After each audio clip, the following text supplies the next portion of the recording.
And welcome everybody to the Checker Flag Endurance Group, 90 minutes of Spa. Sorry for a slightly late starting of the stream, it's just somehow how it is. I'll be on my own this time for the stream, unless someone decides to eventually join in. Might be someone joining a bit later, we don't know yet. Anyway, practice has just ended, and we'll soon be heading on to qualifying. Just quick, what I don't want this race is. It is a multi-class race at Spa with 3 classes in it. LMP1s, LMP2, as you can, which is one of them was on screen, and the GT3 class. So there should be some interesting racing going on as the LMPs struggle to try and find their way through the GT traffic. GTs obviously have the largest amount of vehicles currently, as they are making up like nearly 75% of the grid is GT cars. There are a few LMPs dotted here and there. Most of the LMPs are in the LMP1 class.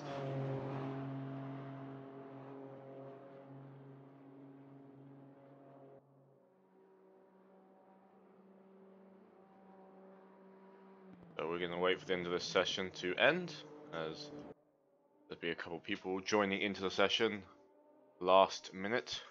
And there we go, we'll start qualifying.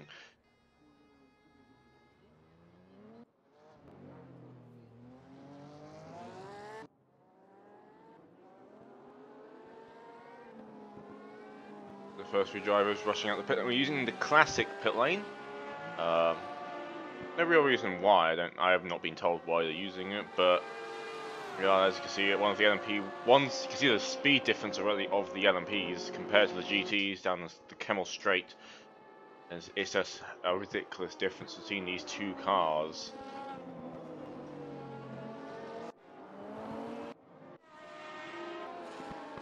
We've got some names you know before from both Checker Flag races and OVRC, but I won't be talking too much about the OVRC because it's not an OVRC event, this is Checker Flag.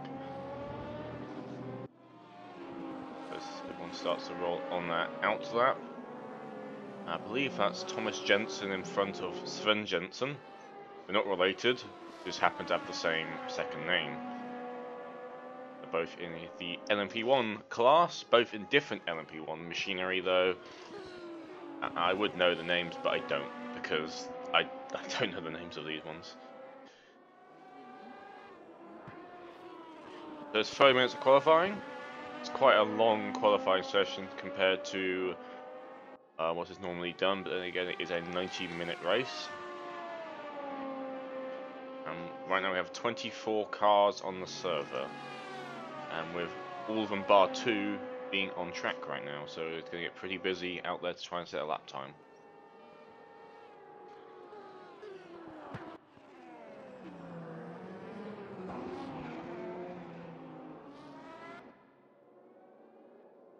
Sven getting a bit wider out of the bus stop as Thomas Jensen starts his first timed lap.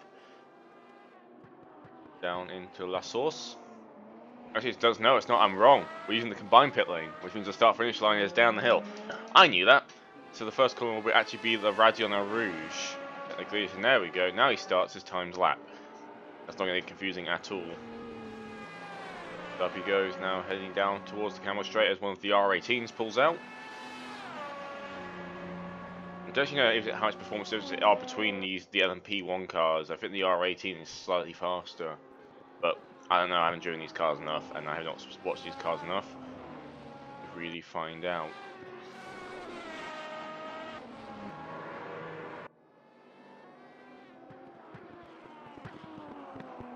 Round turn. I'm still going to be referring to the turns by the names if they're all using the proper start-finish straight, because that's what the track map I'm using does it, and it's just a bit easier for you guys to reference it if we are using those terms rather than using all the turns plus 2.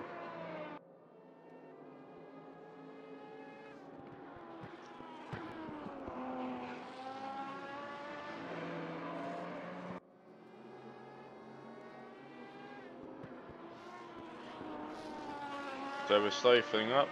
It still seems to be mostly towards the GT class.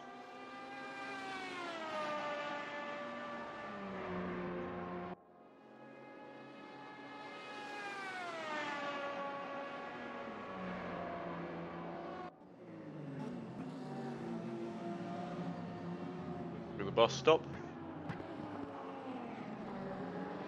Now these cars I do believe do have traction control on them, so it's not too much of an issue about getting the power down. Getting next to the bus stop, as he's got a few GT cars in front. They hopefully won't be in the way of him as he goes through our sources now, down towards the start-finish straight.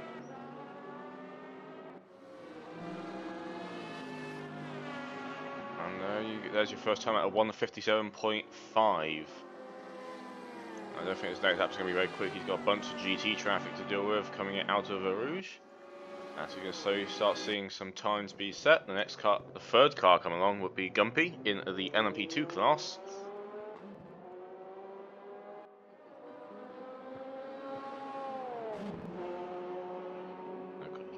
P3, 11 seconds off the leader, but he is P1 in class because he'll be fighting for victory in his own class.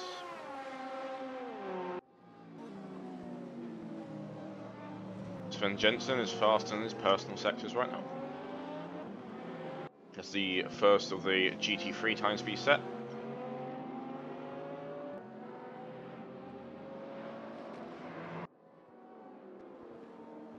There's a bit of contact there with one of the slower GT cars. That's going to be his lap off now. And this is where it becomes very careful about planning where you're going to be exiting. It's a very busy track now. About, I think, 24 cars on the track right now.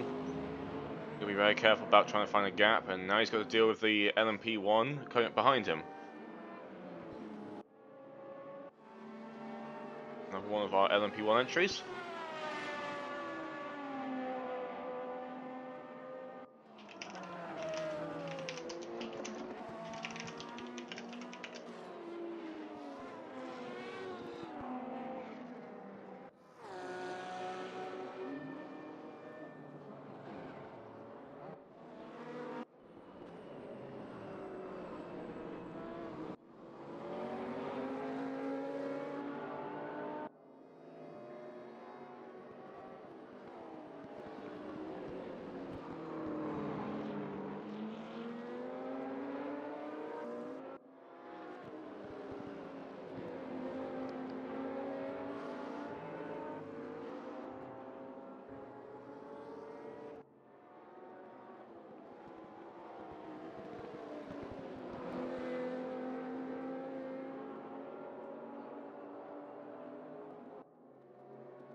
So I will. Well, luckily, I now have just been joined by Mark Whitford from the OVRC. Hopefully, he should be helping me with this race because it's going to be difficult to do 90 minutes all by myself. Yes. But quickly adjust your sounds because my mixer is all messed up right now. Try my best out.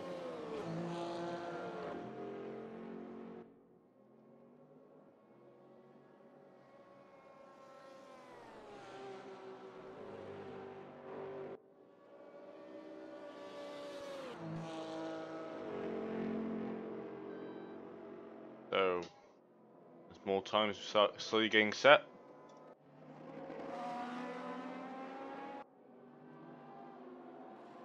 John Dalton, currently P3 overall and in class because he's in the top class right now. Improves his sector 1 times. On the Porsche in front that heads off the track, I think that's Kevin Wolf in the 911 Porsche.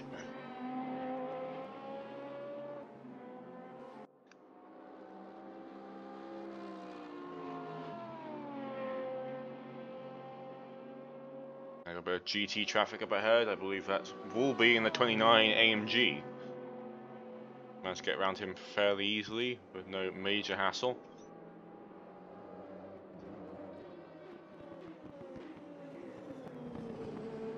Into the bus stop.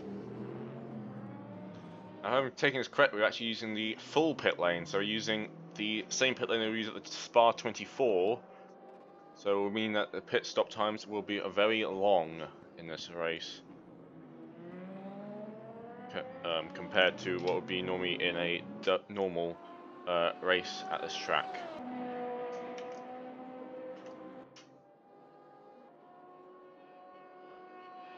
Dalton sets time, does not improve, I believe, and he's now P4 as one of the other LMPs jumps him.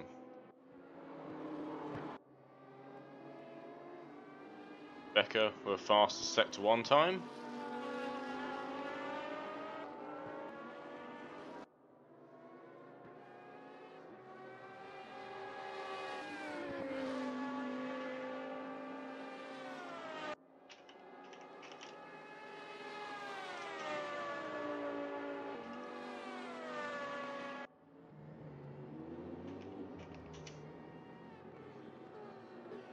Does not improve his sector 2. Well, he does improve his personal, but not an overall.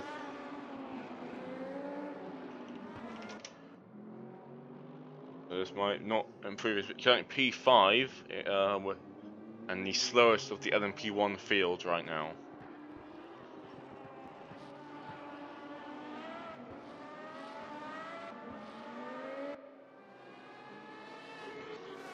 "20 minutes left to go."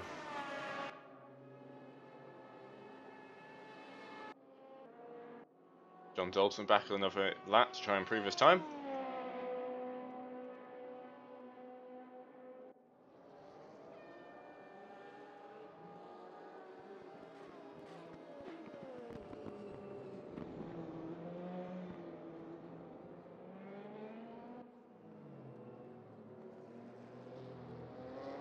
One more corner to go.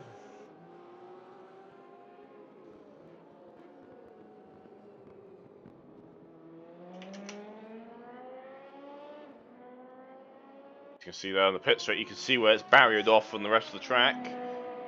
And does not improve his position, does improve his time though. Becker once again fastest in sector 1.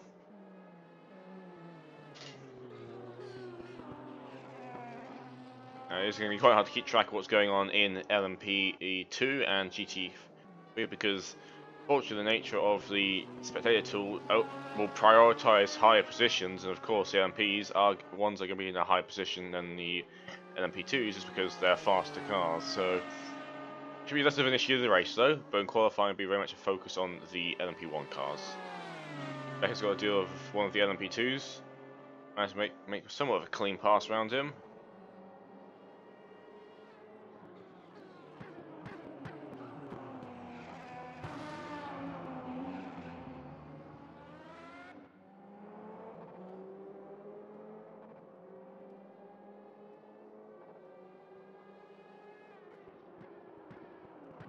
So all cars, apart bar 3, have set times right now.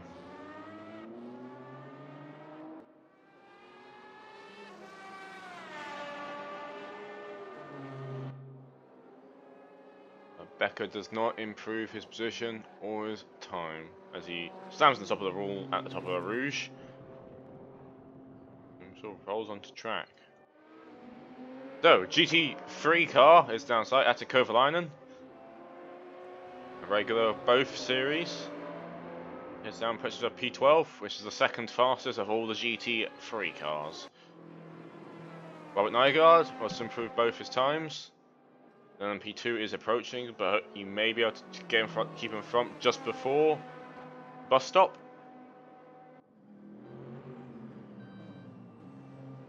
Both will be on timed laps. As the LMP looks to make a move.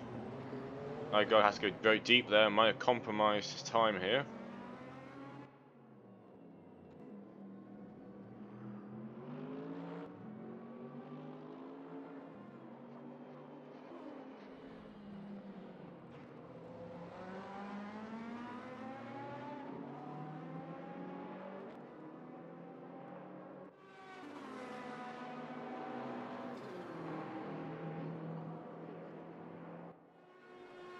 Yes, it does appear that rubber line has been compromised in the bus stop because of the LMP. Jeremy Mook in the LMP2. Got a couple of GT cars to deal with, but lucky for him, they seem to have moved mostly out of the way. So he should have a very uncompromised line coming into the bus stop.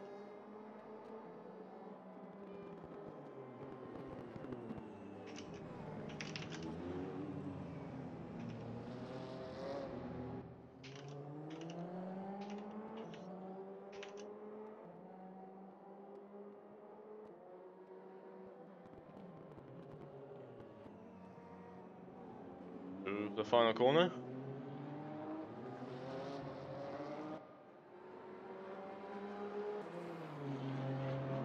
Across the line, put Days in P6. Currently the fastest of the LMP2s.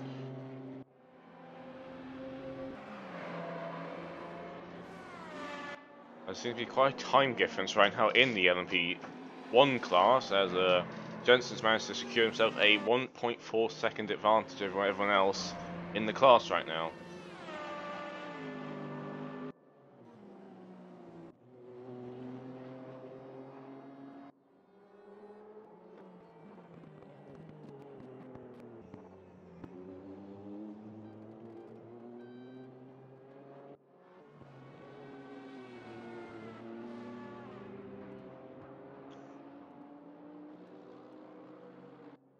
Halfway to go in the session.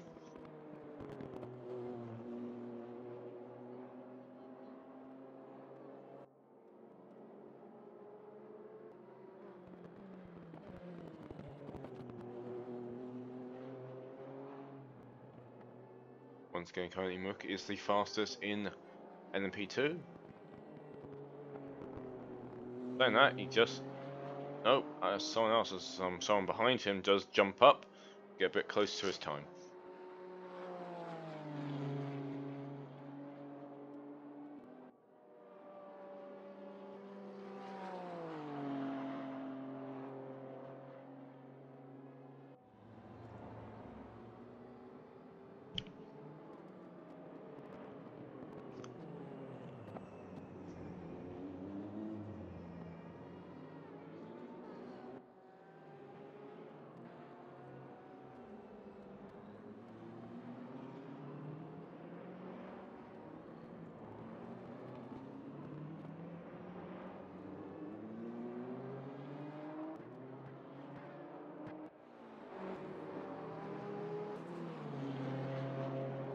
Comes across the line, moves his time, and extends the gap a bit more.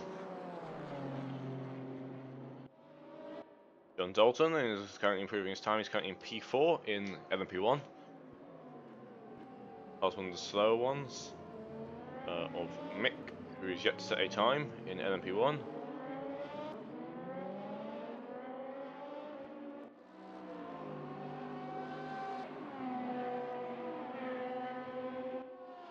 Across the line.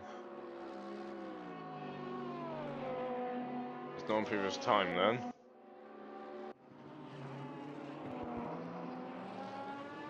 He's going around currently turn 10 right now. Heading down towards P1.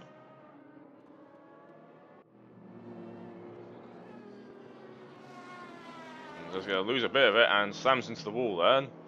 So obviously not happy with that lap, or going a bit too hard into it. First one of the radicals on the screen. Only P9 for the number 28.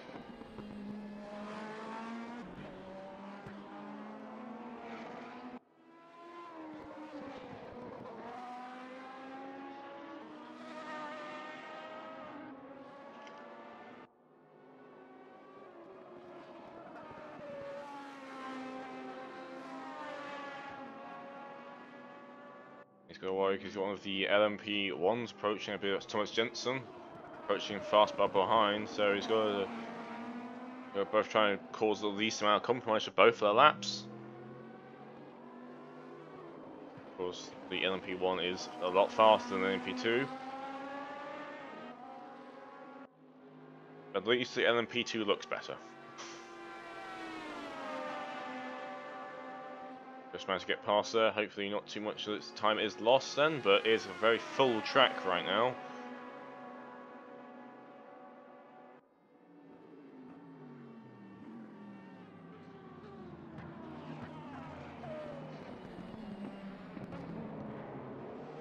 There's a boost for the bus stop.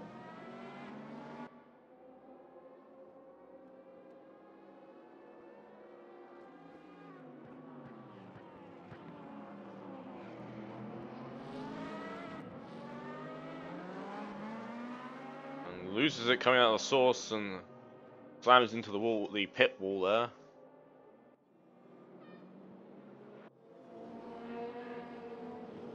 Van Dalton has improved time, but he's being hounded behind by Sven Jensen in the same car. Be interested to see what happens here, as Dalton has apparently moved up the order. He's now in P3.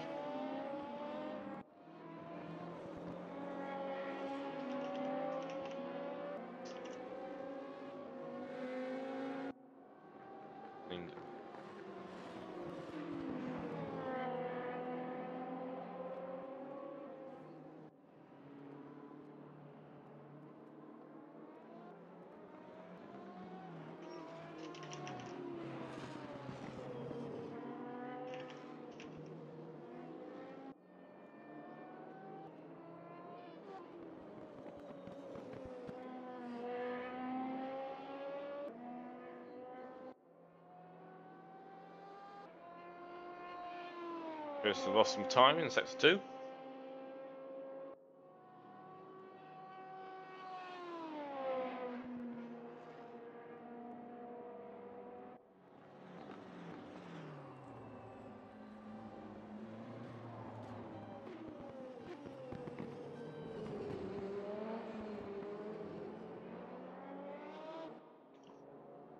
Robert Nygaard in front, who, as you can see on screen as well, he is improving his time.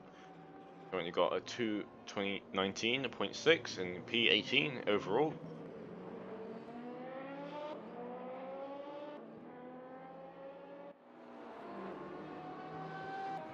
Does improve his time and moves up to P17, while John Dalton does not improve his time.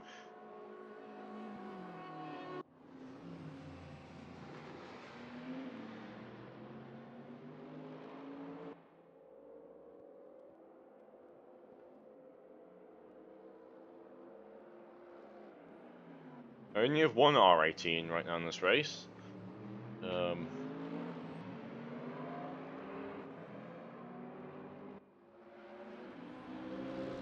GT traffic up ahead gets around him, does not improve his time, unfortunately.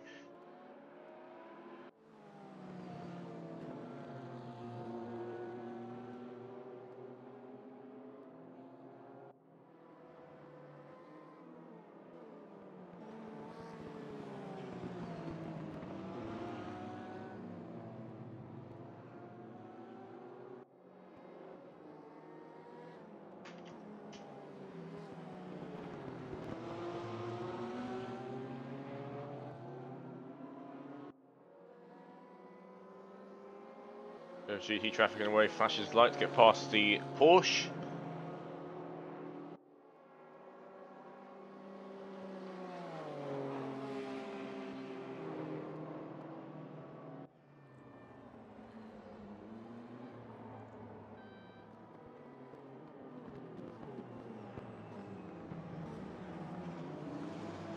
Decides to dive into the pit lane. Kevin Wolf, who was at Porsche in question, is looking to improve his time, currently P20, all the way down the order.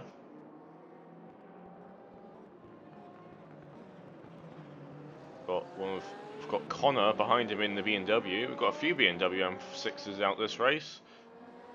Not a commonly used car in GT3. Nice to see it out there. Kevin Wolf does not improve his position though.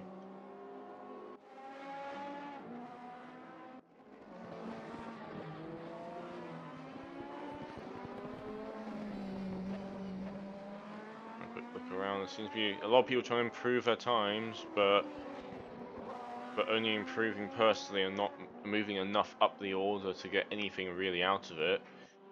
So far, there's 26 cars on the server. 24 of them have put a timed lap in. 2 of them have not yet. One thing to bear in mind, it is a 90-minute race compared to what most series run, which is a 60-minute. So there might be a possibility of a second pit stop, which will be have to take into account.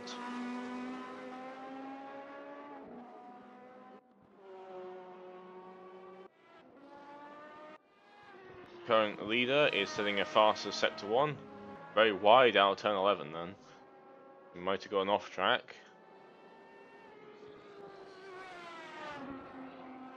Goes again wide into Puon, so I think this might not be a valid lap. Sometimes you can't tell.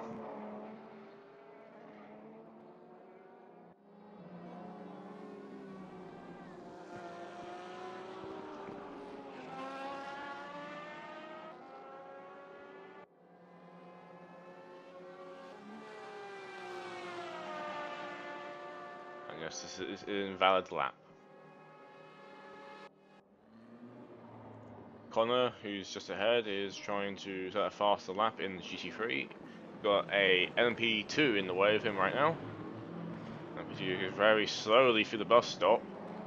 Not what Connor wants to see. He wants a sort of LMP to get out of the way. You don't want to.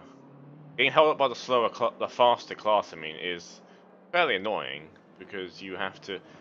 It's a car which can easily speed away from you. So it's not the nicest thing to have be slowed down by one.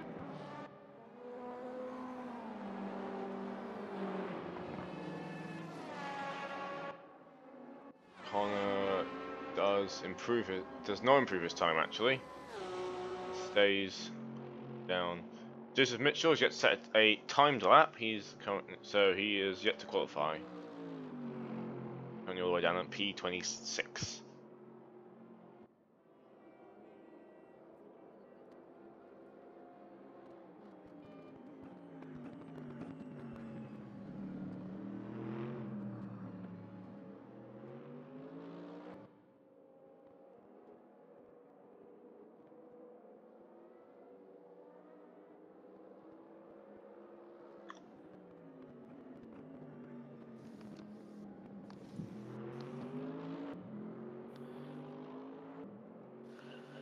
Okay, hello. I am now working. That is a good sign. Yes. I can see things.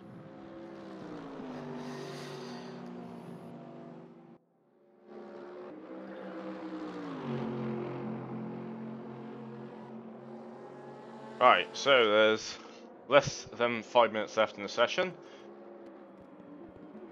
What's your current opinion of the current standings then? It seems quite normal, shall we say, to see Thomas up so high. I don't actually know a lot of people in this race. I see Nygaard down there in 17th. Dendo. Yeah. Coverline and MP12. Coverline, yes, I see him, yeah. So, yeah, it's looking like it's going to be a close race at least anyway. If Redek gets a good lap in. I mean, we have lost one of the LMP1s, but yet didn't set a time yet, so the only person that set a time is the person on screen, Joseph Mitchell. He's got to get a timed lap in. I don't think he will have enough time if he doesn't get this one in to set another one.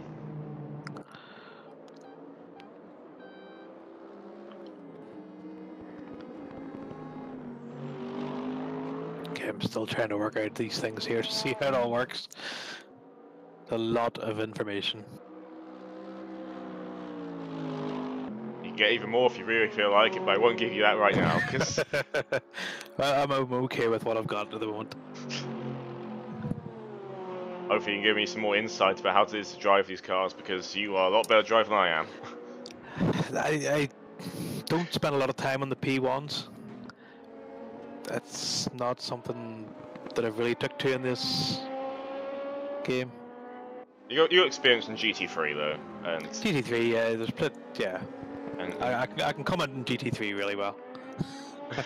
having raced 3 seasons of the OVRC in it and done a few checkered flag races in them as well. Yes. See, Sven Jensen goes purple in the first sector. Got Kovalainen in front, gets pushed Oh, very wide in Puon. That's his. I think it was Kovalainen's fault there a little bit. Oh, it's hard to see sighted into Puon. Yeah, I think it's a case of just catching the GT at the wrong time because GTs can't move out the way, especially going through a high-speed corner. They don't have quite the downforce to make a move, like a side-to-side movement during a high-speed corner. They would. I'm going to absolutely butcher this guy's name, so I'll just call him Radek. He has gone purple in both sectors. Yes, as he's heading towards Blanchimont. He's the Sorry, go ahead. He's currently doing the R18 on the field. I don't know if that means anything. He's got Kovalainen just there. That was a bit silly from Kovalainen. Past the car coming through as a. I can't imagine he'd be too happy with that. No, he was going to possibly pinch pole, but it looks like that's not going to be happening now. As Kovalainen was some sort of sitting on the apex then of the bus stop. But sometimes a case of when you're trying to drive a multi-class, you got Kovalainen trying to keep his time going. So it's always an incident that always seems to happen in these sort of races where all the cars are qualifying at once. Yeah, he could have been a little bit more cautious, but I think he had to go for it to try and get pole off Thomas. Yep. And that is qualifying done, and that is your race order. Thomas Jensen takes pole, and we very quickly move over to the garage section of the race. Quite managed to catch that just in time.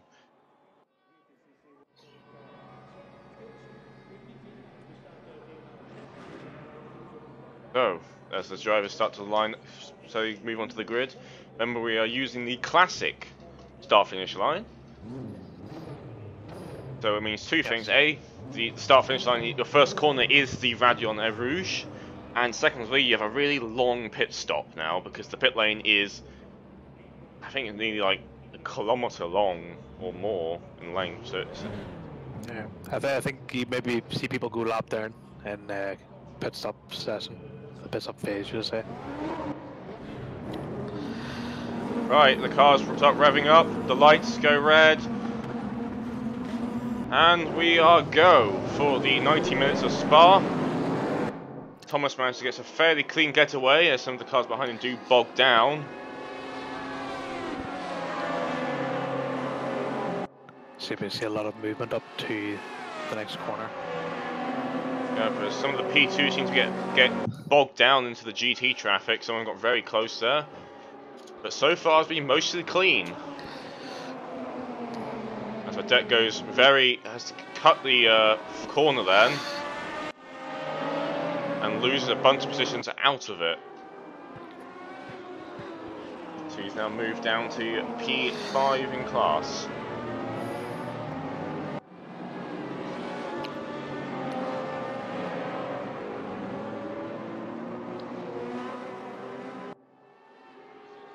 Quite a calm first few corners at least. Few cars going a bit wide through Puon. Going back down the order into the GT class. Currently, Manu Bulkan is currently leading that with Kovalainen right behind him.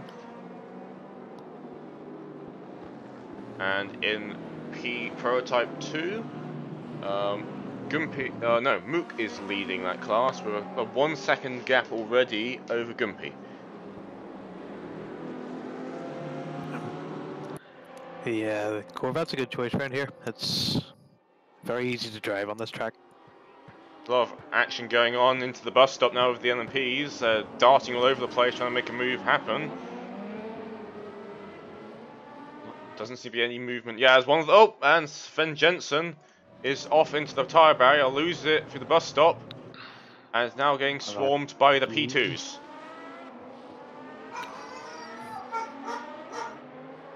Let's hope he can catch back up to the back of the P1s fairly quickly. He's a fast guy, so we should be able to at least catch up the back. Yeah, he's currently going to get past all the P2s. So he's currently all the way down to P8. He's got a bit of work to do to make up the positions.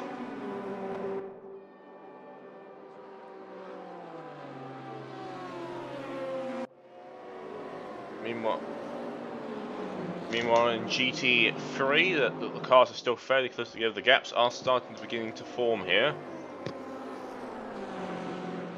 As Connor is right on the back of Christopher. Wonder if that BMW has the top speed to get past the Porsche. I'm surprised the Going for the BMW. move. Yeah, he's going for the move down the inside. And he gets it. Good move. Good clean pass there, but I think a lot of drivers will be a bit cautious because it's a 90-minute race and there's no real reason at this stage to risk your car. Saying that though, apparently some cars have gone off at the comms. I believe it's the Hoodie has gone off on the Z4, and I believe one of the McLarens was there as well. The 58 McLaren went off as well. So that's a bit of drama at the back of the field.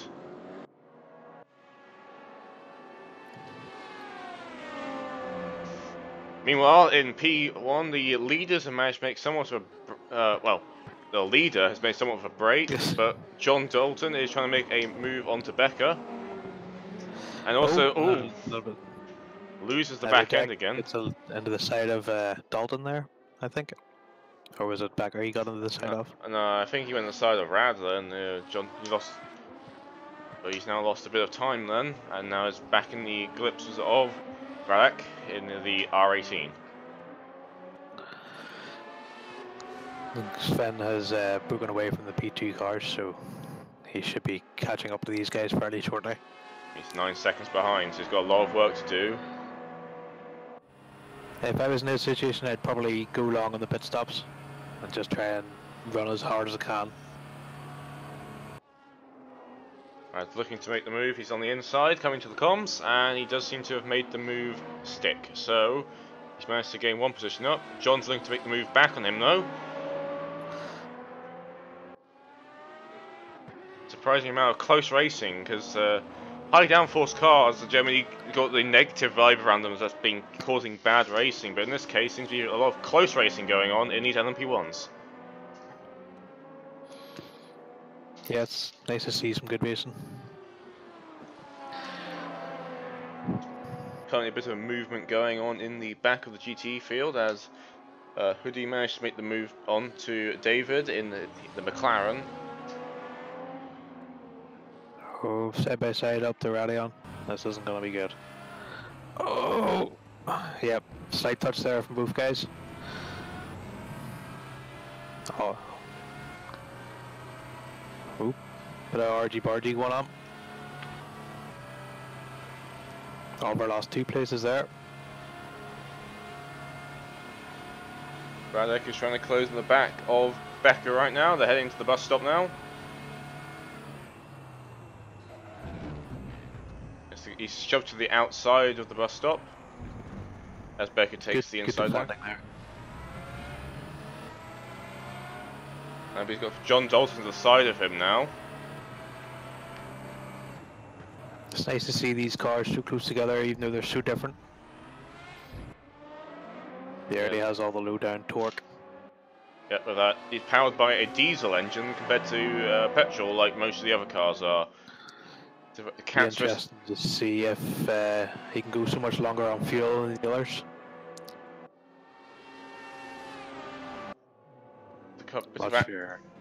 Sorry, go ahead. There's a bit of action going on P2s as one of them makes a move into La Source.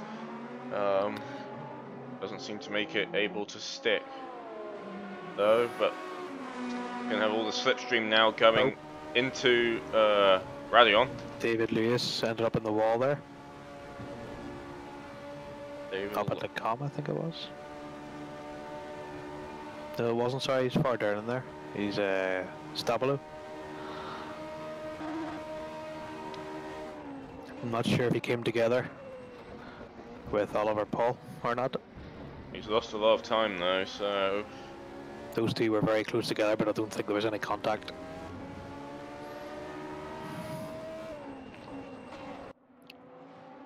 You know, the three LMP1s are sticking very close together right now. Interestingly enough, with all this close racing going on here, Sven Jensen is not closing the gap as quick as we thought he would. No, still, I think he's actually losing a little bit of time to these three. These three seem to be able to keep the pace up and race. I think we're going to see him move into the bus stop here. Is he going to sell him the dummy up the inside? No, well blocked off from Becker. A little bit deep into the bus stop. Goes very slowly on the exit. Needs to watch this inside. Redact could have Dalton come up the inside of him.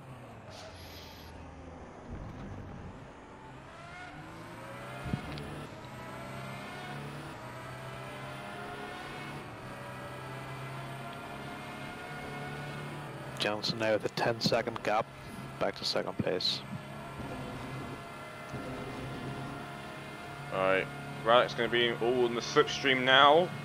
Going on the Kemo straight. Becker moves around a bit, trying to break the slipstream. Parks in the middle of the road then. Nice clean defending there from Becker. Let the McCars went from the outside. Goes around the outside there. This is some very good racing from those three. Dalton needs to stick with these guys, otherwise he's going to lose touch. A little bit wide. Oh, there's a bit of contact there. As Becker goes a bit wide and might lose position. Oh, a bit of over-aggressive defending down to Dalton. And he's lost it. A bit too much movement there, I think, on Becker's part, and he's lost his positions. Yeah, I agree. I think Dalton had the right to that part of the track, and Becker just tried to squeeze him a little too hard.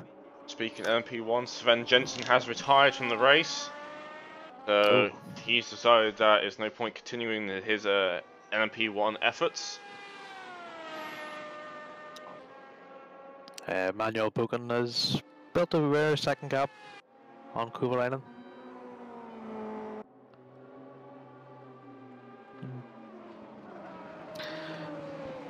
Kovalainen seems to sort of keep his pace up until around halfway stage, and then he really brings it on. I've felt the pressure from him before.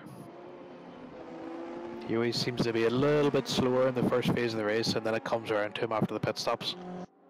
I mean, he is the only thing I'm worried about is the Audi, who was known here back in the season 2 of just losing it on going up a Rouge Radion, especially on less fuel load. So it'd be interesting to see how he managed that car. It's known to be stable, but he's used it before. He used it in season 2. He went away from season 3, and apparently might be going back for it next season. So he should be trying to understand the car as much as possible. Yeah, seems to enjoy it. He is very quick with it.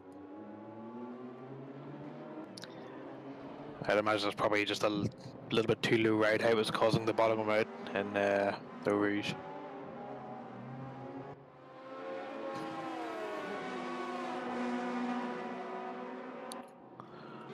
Close racing going on in the GT3 field, as just Mitchell looks to make a move onto Kevin Wolf, does not manage to make anything happen out of it.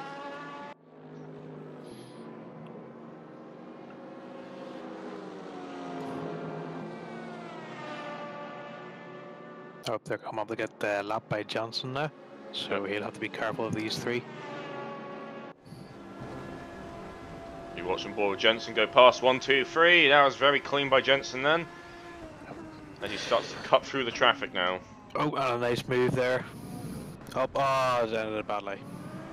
That was wasn't too bad a move from Mitchell, but I think he just left it too late on the brakes. Yep, and unfortunately he's now lost a bunch of positions now. And Christopher Siddell gained nicely out of that. Right, let's hop on board Thomas Jensen as he starts cutting through some of this traffic. He's got the car, I believe, of this Zenzu in front in the SLS.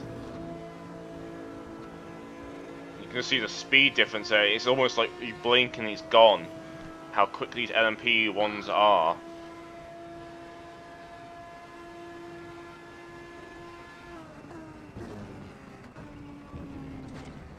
Now he's got the AMGs in front of him of Timothy Haynes, another. And you can see Jensen seems to understand how to do multi-class, because you see that a lot of drivers I've seen will try and force the issue then, but Thomas Jensen has held back, waiting for a better opportunity. He knows he's got an 11-second lead. He doesn't need to rush anything. He can afford to take his time and not do anything silly. A good battle here, starting in P2 for third. Yep, and there's between second and third. And one thing to be very mind of the Radicals do have two engine types. They have a Judd and an AER engine. Yeah, naturally aspirated and turbo. Yep. Quite different to drive. They're I like the responsiveness of the V8. Yep. I can't tell which ones. I think you can tell by the air inlet on one of them and the exhausts. Yes, I think Gumpy is in the turbo one, I believe.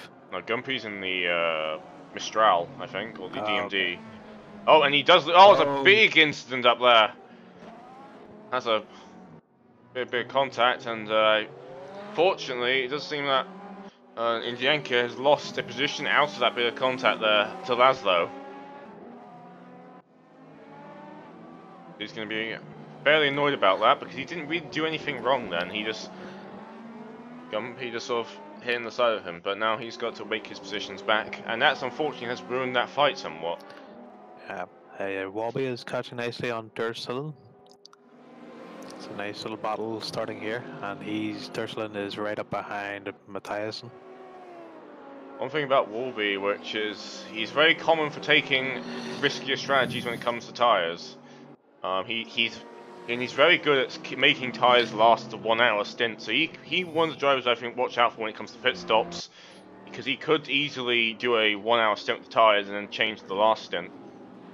Yeah, he seems to be very kind to his tyres. Kevin Wolf has picked up on the deck. It's going to be a move through Rouge here, possibly.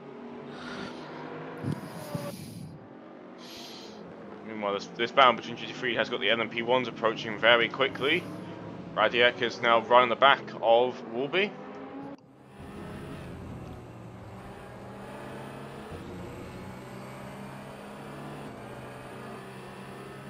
We're on board now with the R18.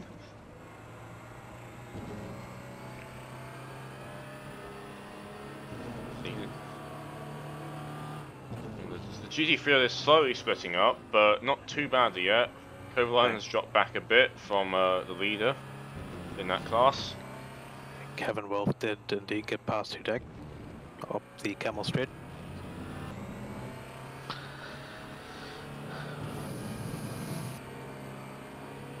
Dika is catching back up onto Laszlo.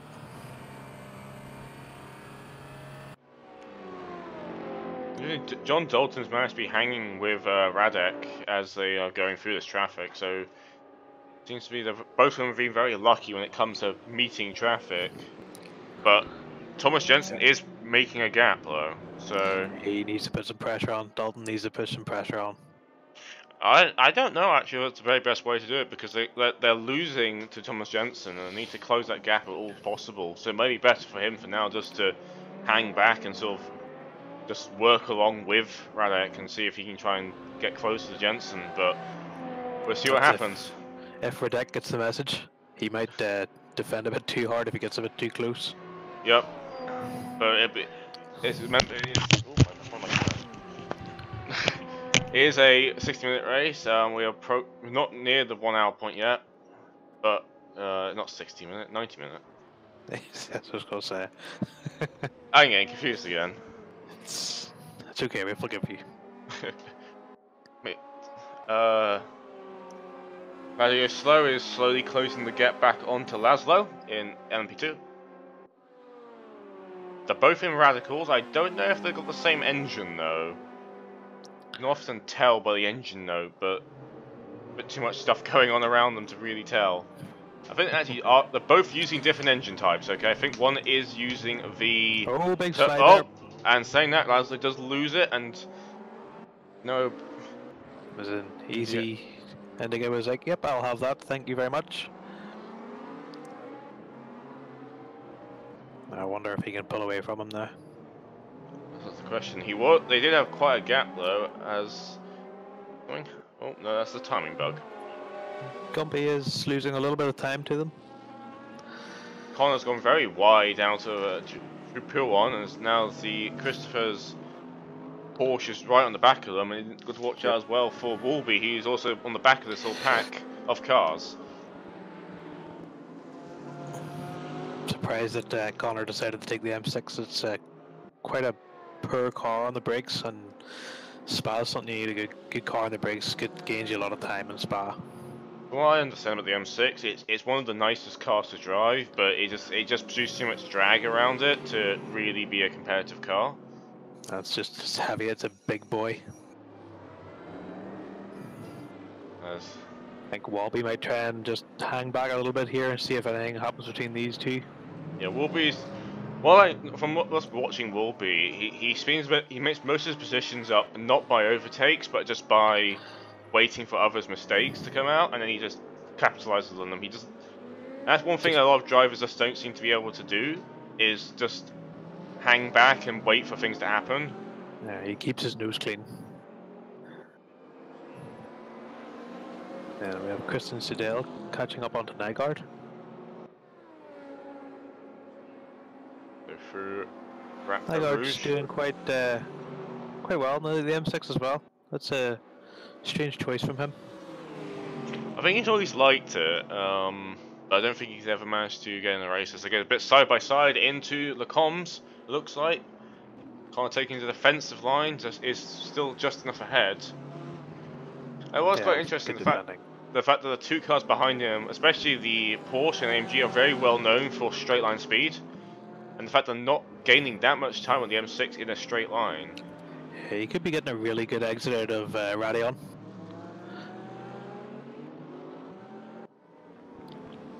I don't know if is the M6 creating a big enough hole for the 911 to push through. I know the 911 pushes a big hole because that wing does hang off the back quite a bit. Yeah, it's one of the largest wings in the GT3 field, if not the largest field wing. I think it would be beaten if the Aston Martin got added to the game, because the current V12, that's got a huge wing on the back. It's like a table bolted to the back of that car.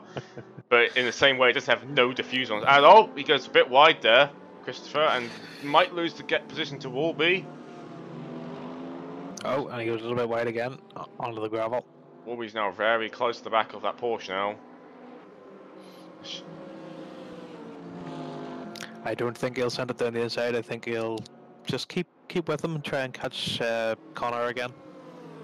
Let's see, they're going into the bus stop and he's very close now. It might actually be a beneficial choice to make. Try and overtake him there. But no, he looks like he'll stay clean for now. Surprising, Christoph left the door open. But I think Wolby would rather not. Yeah, well, Wolby's not really known for to be a late breaking hero.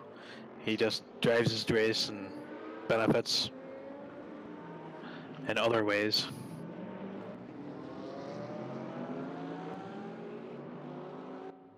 Oh, and Robert Nygaard's gone off at the bus stop. Just managed to catch him then, as I think one of the cars has entered the pits. Yes, I heard someone come into the pits there. Vistendo is in the pit lane right now. I can find him. Yep, he is. Yes, he is. Yep. He is in the pit lane. He's. Mercedes might be a tire cheer. I mean, it's the SLS, so it's a car I don't really have much very, knowledge. Very big boy. It's a car I don't have much understanding about but it's an interesting pick, and if he can make it work, it'll be good. He's heading towards his pit stop now. I'll keep an eye on him, see if he takes tires. The Wolby and Christopher and Pack is slowly closing back on to Connor. So Wolby has dropped back a bit, but let's see if he can keep this going. We still have not hit the 1 hour mark yet, so there's still a lot to play for.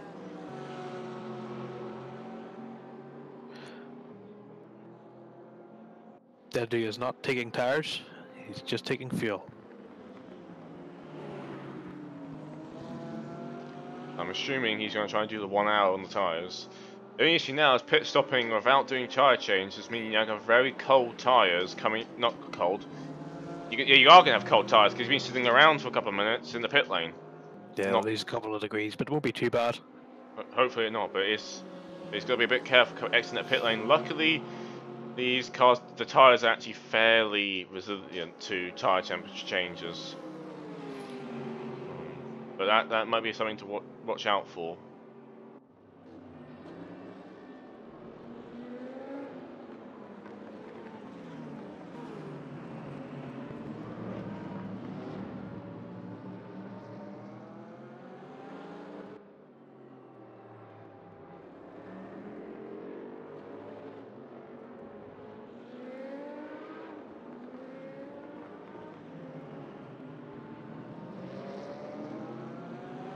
And getting held up a little bit in traffic.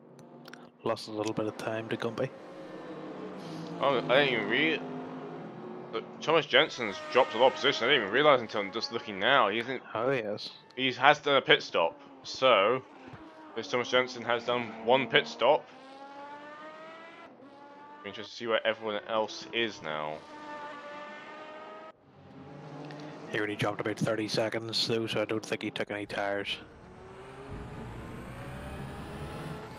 So Absolutely throwing it into peon. Radek has taken the lead now. Goes past, laps the GT3 cars once again.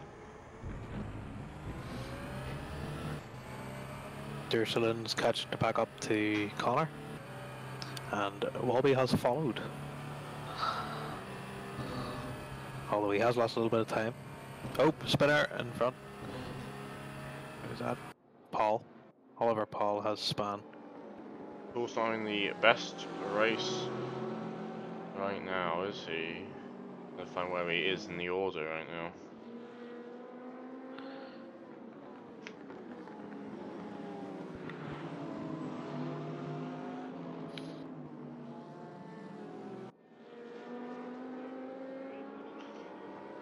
A nice close battle here between Connor, Christoph and Jorgen again. Bobby's right onto the back of Durslin.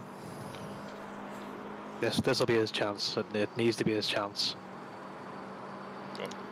I think he could have the pace to catch Mathiasen.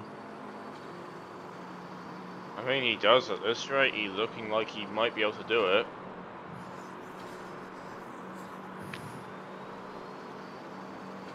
I believe one of the other LMPs is now in the pit lane. I believe that's Becker in the pit lane right now. Yeah, he is. Alby's still not quite close enough yet to make a move happen though. I think I need to pay attention more to once a car grays out, that's it in the pits. Yeah. Unless what's broken it on the track, generally yes. Yeah. He does not take tires. Seemed like quite a short stop. Guessing it's taking enough fuel just to get to the 30-minute mark, and at that point take tyres on or not. So far, everyone's pit stop is deciding to go for 1 hour tyre stints. I don't think the tyres can do an hour and a half though. Or either that, you'll be running on literally the rims by the end of it.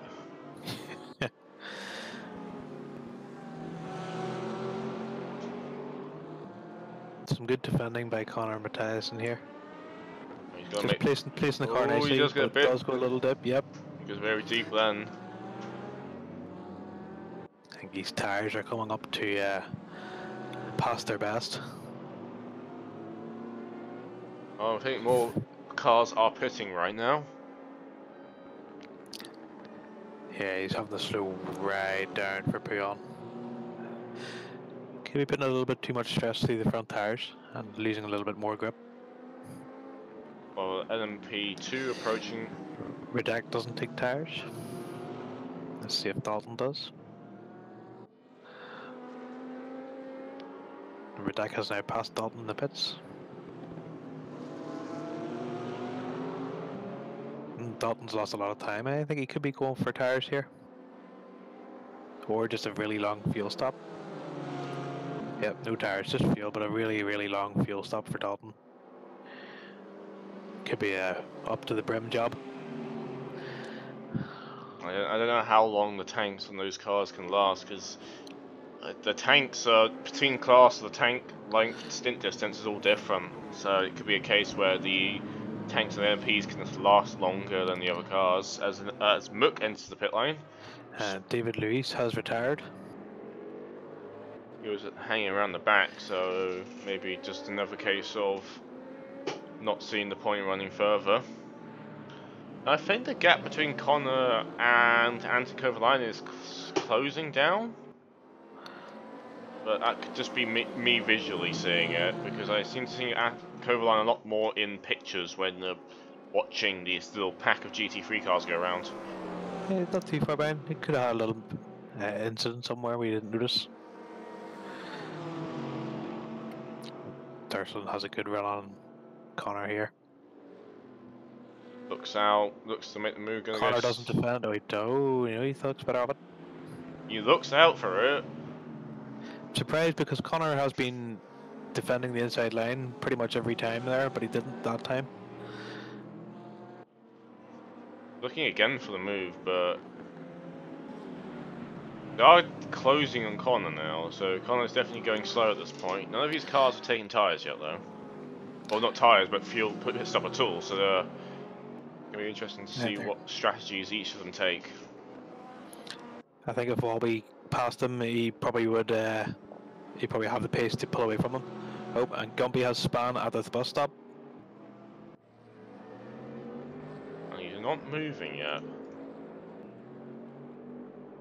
Laszlo is taking tires. Gumpy seems to have an issue. Is he?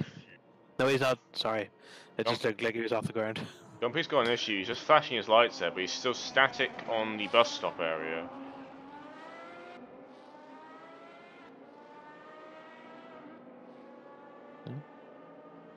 Something's gone on there. He's just still sitting outside the track. I'll see how he is in a bit.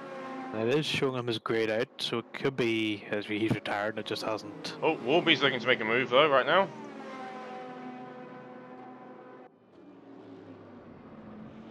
Connor's pulled away a fair bit. I think that's holding behind for now. Fabian coming up behind them. Fabian goes into the pits. It seems most of the LMPs are pitting now, or have pitted already. The GTs seem to be able to go a bit longer. As Gumpy still yeah. Yeah, he's getting past now by a few GTs. I think it could be a bug, and he's just retired. Oh, and one of the leader GT3 is pitted now. I just saw him there. Balkan is pitted. He's going in the pit lane now. Yep. That gives Kovalainen the lead.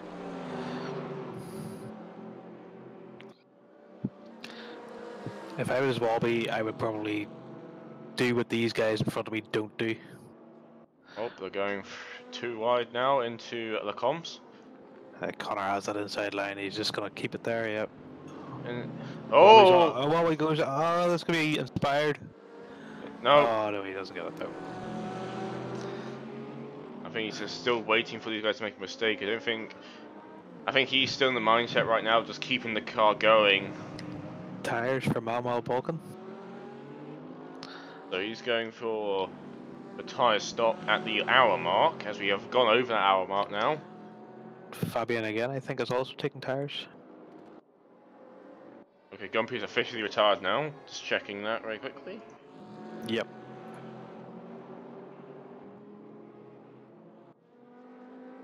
Yeah. I expect one of Balkan these manages to get in front of Fabian in the pit stop, so he'll be straight out of the way.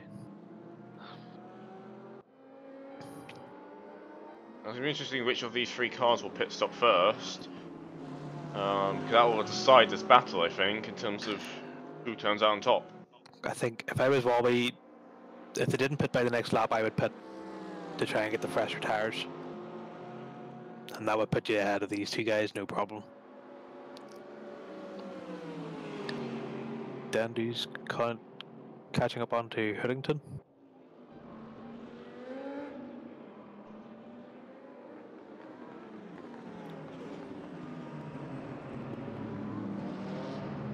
They'll stay out. Yeah, I think if this lap, if they don't come in, I would come in if I was Walby. I just think of other strategy options I could take. I think you can take just over, like, on the full fuel tank, you can take over. You can probably last about, with ×2 fuel, you could last about 40 minutes, roughly. Yeah. So that's 45 a push if you're easy on fuel. 45 you could probably make. yeah. But you're still gonna have to make another pit stop if you do that, don't you? You do 40 Yeah. minutes, so you still got 10 minutes to somehow extend your fuel by at the end. Then you also, if he takes tires, these two don't take tires, then he's going to lose out and sort of have to use all his tires just trying to catch back up to them. So it'd be interesting to see what way this is going to play out. They are nose to tail all the way around the track. Yeah, and it's not. There is some stuff going on the track, but not much right now, as Jensen's taken the lead back into LMP1. He's got a 12-second gap over the next car.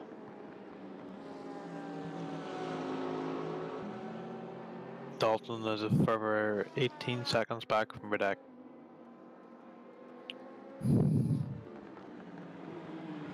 I wonder did anything happen to Dalton, because he was sticking with Redek pretty well there. Did he just take more fuel? Oh, and Christopher's gone wide again. Walby side by side. Oh, he just didn't have the grip. And here comes there comes Jensen coming along. There was no issue there. Jensen didn't really do much. This gives Walby a good chance to get on. Got the run now. He's got the run. He's going. He's going to go around the outside of Blanchimont. He is. He's got in front of him. He's done it. He's done it. Walby's moved up into a P11 overall. Before the bus stop, that was a Max Verstappen style move. That was. So he's now into P11 overall, and I believe that's P3 in class, as no one apart from Vulcan is pitted yet. So I'm now getting worried about Vulcan's strategy. Has he taken the wrong strategy, or is everyone else taking the wrong strategy? Because he's the only one to have pitted right now in class. And he took tires too. That was surprising. That early on. I think we just had another car drop out. We think Paul has retired. No, he's spun. He's just spun. Oh, it could have been a bit of an incident there with Vulcan. Those two are pretty close. I think he was coming up to be lapped.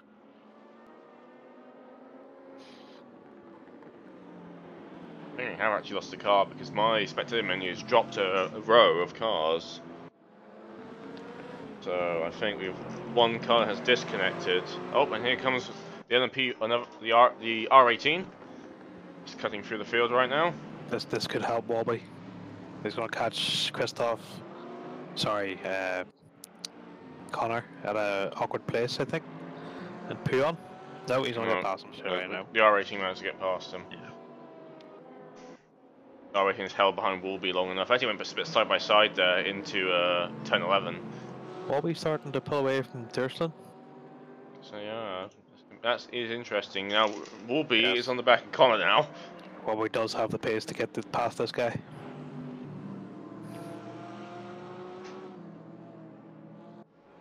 I think Connor's the weak one in this encounter there. Yeah, he's just been holding up. Yeah, the cork in the metaphorical bottle. Oh, as Thurston goes a little bit wide there. The ball fair. Oh, and Christian has gone into the pit, so has he spun? I think some of the cars in the GT have entered. Joseph is in the pits, yep. Yeah, okay, so some cars are in the pit lane right now. Didn't take tires, so Vulcan so far is the only one in the GT3s took tires. The still pack of 3 cars is yet to pit yet, as Vulcan has Kovalainen pitted yet? I don't think he has. No, he hasn't. No, he hasn't. He's still first, yeah. Right. Vulcan is trying to make a move on to Kevin Wolf. Okay, Wolf doesn't get a So, bit of front damage on his Porsche when the lights is out. And there we go, that's the move done. so if I'm calculating correctly here, Kovalainen is about a minute and 10 seconds ahead of Vulcan. I can quickly check that for you. Vulcan is... Where is it? I need to find it now. Minute 12, maybe. He... Oh, well, we got very close to Connor. Oh, he's lost time.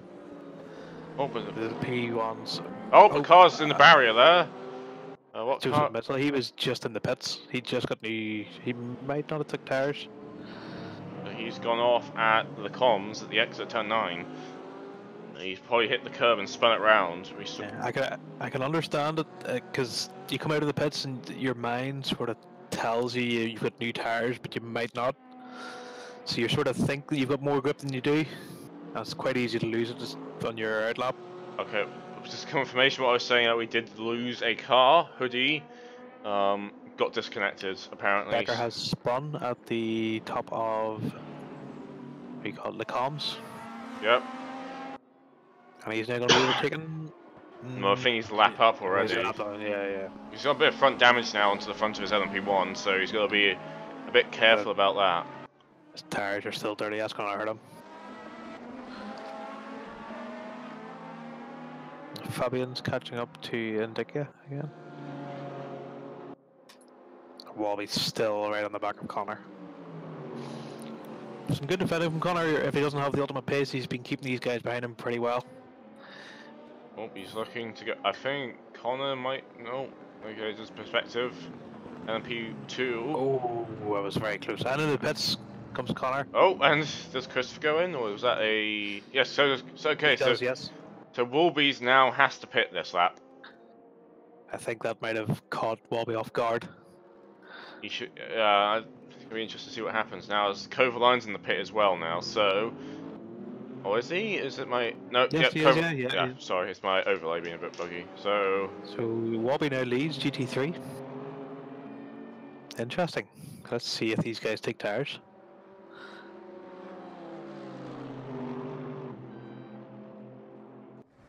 He was first in the pits there, Kovalainen. Let's see. I think Kovalainen will not take tires. He's done it before. He's actually jumped me in a pit stop before by not taking tires, so he's known to take the risk. both Wolby and Kovalainen have done it before as well, with Thomas Jensen and Tom Dentis and over VRC races. They're the known suspects of doing it. Yes.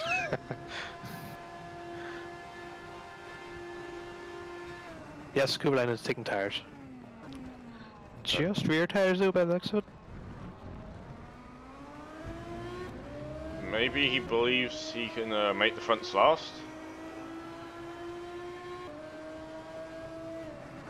There's been a change of position in LMP2 right now, as Fabian has made the move on to Braslow. The number 9 is Nygaard is also in the pits. Sorry to interrupt. Yeah, so the number 9 is overtaking the number 28. This is Timothy Haynes also in the pits. the fight between the two radicals. And these are both the V8s, I believe. So Bulkin has not retaken the lead yet because Walby's still out. Yes, it seems like Connor and Christoph also took tires.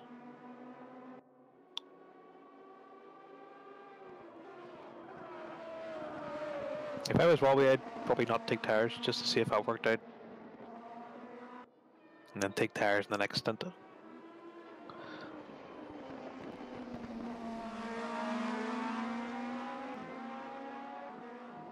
Joseph Mitchell has now retired as well. Walby is in the pits. Has Becca retired? Becca's retired. And Mitchell's retired, so that's a few we had. Maybe the damage on Becker's car was too much. There are 7 retirements so far. If you include the fact that Hoodie has disconnect as well. So the field is slowly thinning out, as is a tendency in a lot of these endurance races. Oliver Hidek, I don't think has been in the pits yet, has he? I obviously Oliver who? Which one? Oliver Hidek in the McLaren. The McLaren. He's right up there with Connor and Christoph. No, he has not been in the pits yet. Okay. See if Walby takes tires here.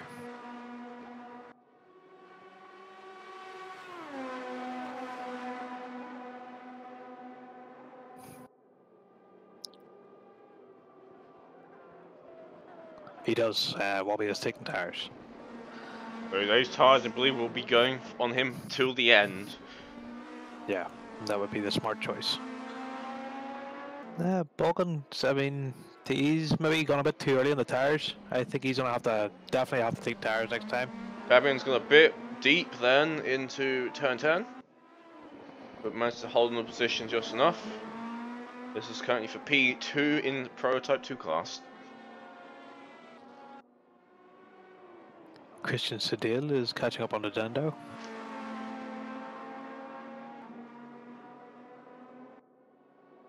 I believe now everyone has been into the pits.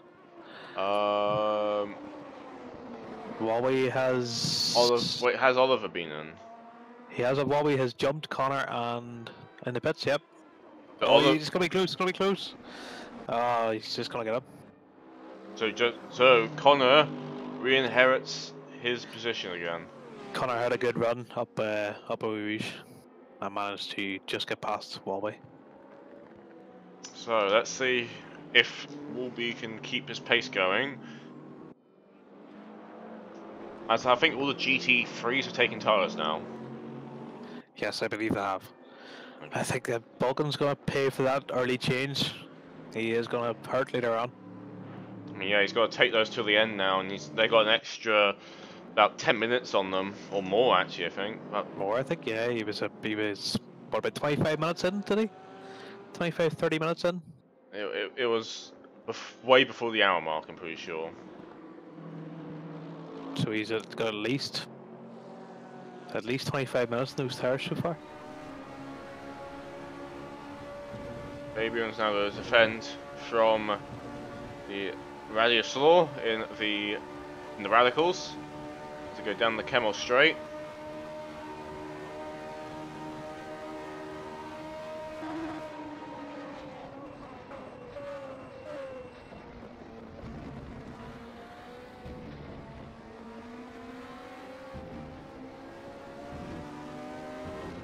Walby catching back up to Connor. Yeah, they both dropped Christoph now. I think that hurt Christoph staying out a little bit too longer. Oh, so Thomas Jensen's in the pits, by the way. Yes, he is. He didn't take tires, I don't believe, on his first run today. I don't know what's going on. I think everyone has pit stop, doing the pit stop now. Well, yes, I think everyone's pitted, but I can't remember if Thomas took tires first time around. This would be Thomas Jensen's second time in the pits. He didn't take tires? Kevin Wolf is now in the pit lane now. So I think that means that everyone now has been in the pits.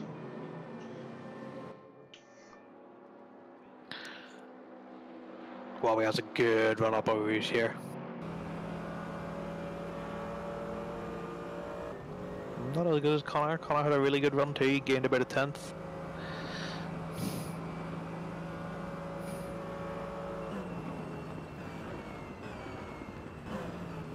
Connor does seem to be just going on board here with Woolby, and Connor seems to be able to brake a lot later coming into the Kemmel Straight than Woolby is. Maybe that M6 does have better brakes. I think it's more Walby just being a little bit cautious, doesn't want to cause any accidents that aren't necessary. Christopher has lost a lot of time on these guys, so he seemed to be mostly being held, like just managed to keep around Connor. But yeah, I think he was able to keep the pace up when he had sort of someone in front of him to keep the lines and stuff going, but he's kind of dropped away a little bit. But Woolby definitely seems to be the faster out of all these three cars. And he once again focus on this fight again, as right now there's not much else going on in the pack. Kovalainen has pulled about 4 seconds on Connor. So yeah, it was coming down just before the pit stops, and now it's going back up again.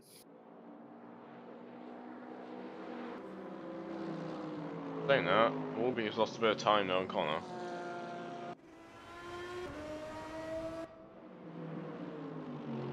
Yeah, he lost about half a second.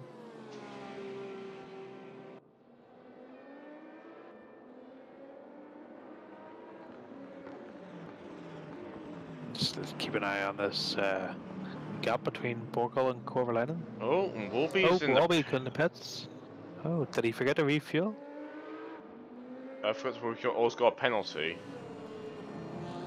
And that's going to destroy his race for him, unfortunately. Yeah.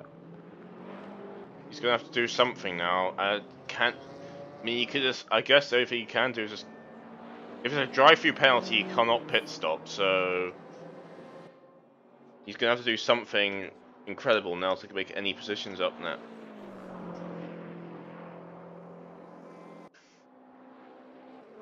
The Connor is now... He's now basically... He is stopping. Okay.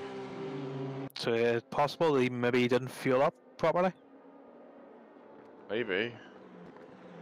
That's sort of Oh, somewhat... hold on, he's gone again. That's weird. I wonder what happened there. In terms of the stage of the overall race, Radek is still leading right now in the R18, but Thomas Jensen has already done an extra pit stop now, so Thomas is in net first. in theory, depending on the pit stop strategy of other people. It's a very early pit stop for the 30-minute mark. It was like over 13 minutes ahead of the 30-minute mark.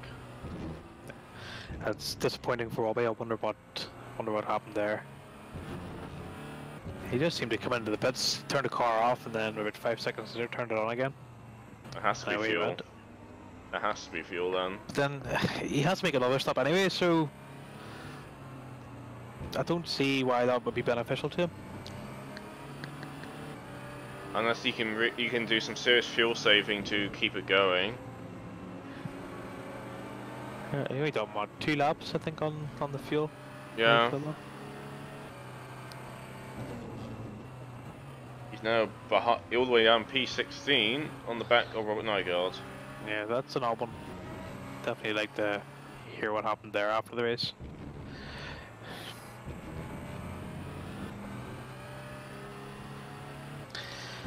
And Kovalainen has maybe took about a second out of Borken. Roughly. He's still quite far back though. Yeah. I think once the tires start getting a little old though, I think Kovalainen is definitely going to be in a bit better position to push. Although he has lost a little bit more time now.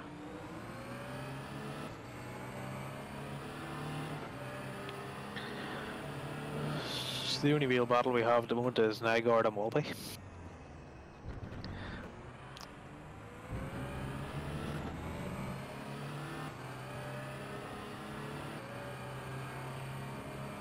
Walby tries to go around the outside. Pretty close coming through. They are going to be side by side. Walby has the high ground though. Yeah, I think Robert Nygaard is going to have to drop back in this case, and so he has. Warby's now got to try and make as much positions up as he can before the end of this race.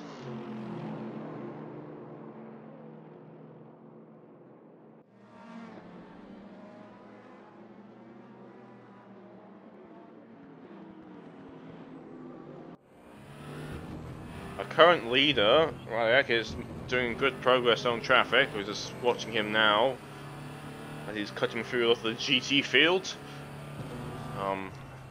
I guess he's got to kind of hope that he can get better traffic management than Jensen has. Yeah, Jensen has to be going to the end now. Unless he's mucked up his pit stop strategy or something along the way. Not too sure on what kind of fuel loads these things take and sort of what their consumption is. But you have to imagine that 2 stops should be plenty to get to the end in these.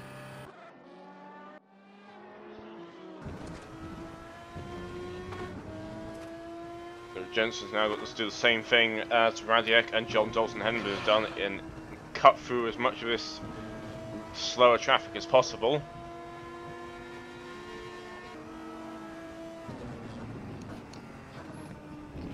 He's quite far back though from Radiak.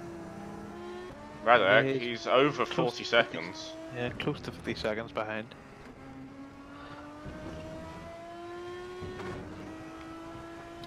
And Kublai's lost about a second and a half now to Balkan.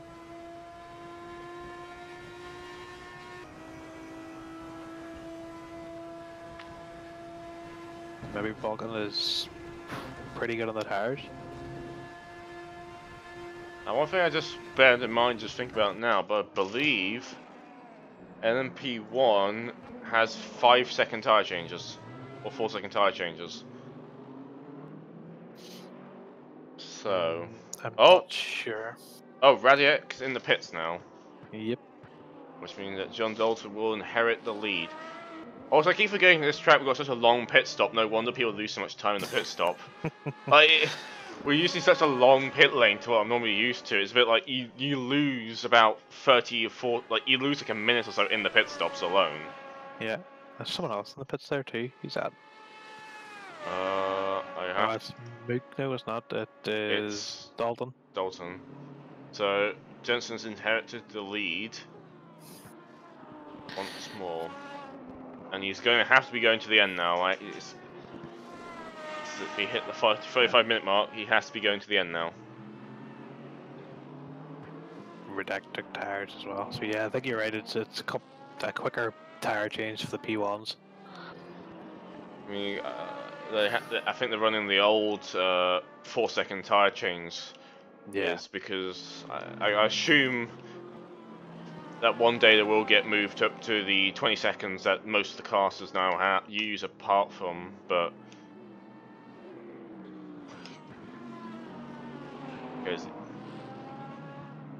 I mean, unless they want to keep them that way, I don't know. As Thomas Jensen's starting to cut through a lot of the traffic now.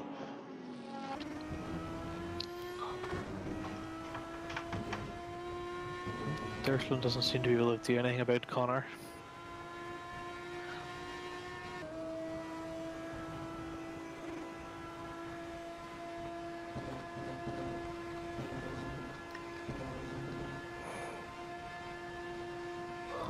There's big gaps then from the leaders of every class back to second place. 20 seconds between Thomas Jensen and Redek in P1. 40 seconds between Mook and Fabian in P2. And 20 seconds between Balkan and Kovalainen in GT3. I still don't know about an early pit stop for Balkan. It doesn't seem to be costing him anything at the moment. Yeah, I think. But I think when we get to the closing stage, maybe 10-15 minutes to the end, it might start costing him a lot. He's only got 40 minutes on the tyres. It's generally the last 20 to 10 minutes that they start being an issue in like a 60-minute race. So once they get to around 60%, they start feeling a little off. But once you get down to the 50s and 40s, you're really struggling for grip.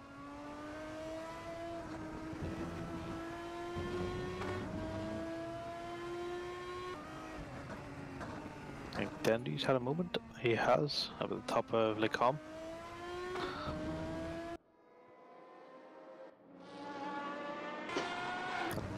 Spot Walby right under the back of him there.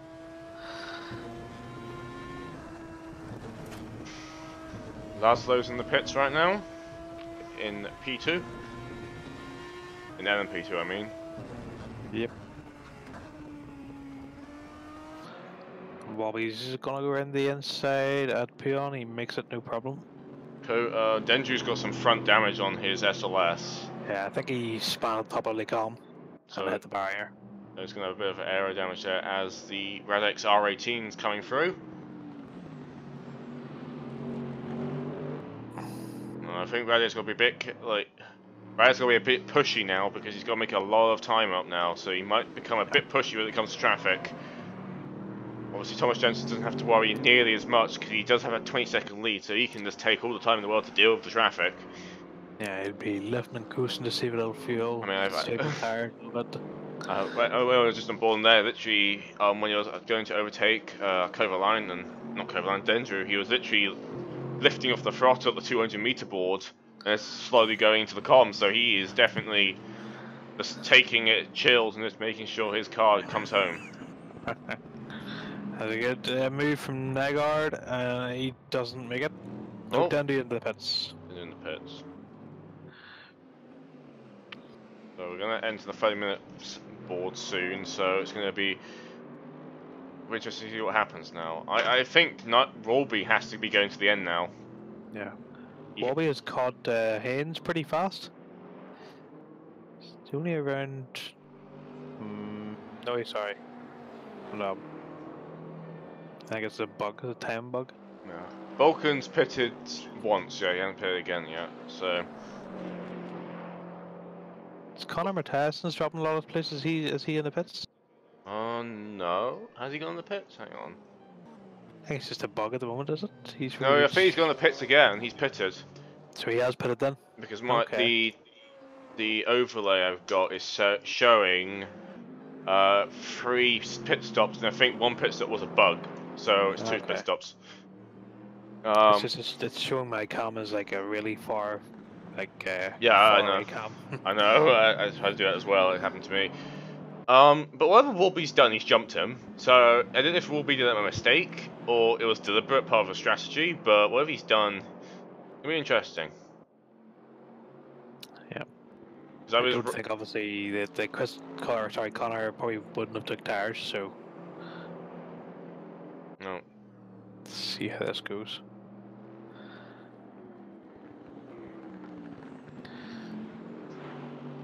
Should be getting into the second round of pit stops then for this lot. Yep, as we're approaching the 30-minute mark. And Indica is in the pits. We lost another LM. How many LMPs have we? LMP1s have we lost? We lost last 2. one was Becker. Becker. I feel like we lost Connor's another one. really pushing up onto the back of Walby now. Yeah, so I don't know if we'll be trying to do some coasting or something, or Connor is faster in the slipstream. It's very close choices, but these two are stuck once again back to each other. They both go very deep then. Himself. They both go deep then. Oh, we'll be losing. No, spun it. Let's get the car around. Lucky no cars. Oh, and Nygaard's there. Nygaard's also spun. So a couple of cars are spun there, and unfortunately Wolby has lost 2 positions out of that. Yeah, any strategy Wolby had is now gone. And whatever happens now, he's stuck behind Connor now. So he's basically he's completely dependent now on whatever other people do in their pit stops. Yeah. Interesting if he doesn't stop again though. That would be really interesting. Radek is still trying. It's close there between Dalton and Walby. Radek is still trying to close the gap now onto Thomas Jensen. 22 seconds behind right now. He's trying to cut through the traffic.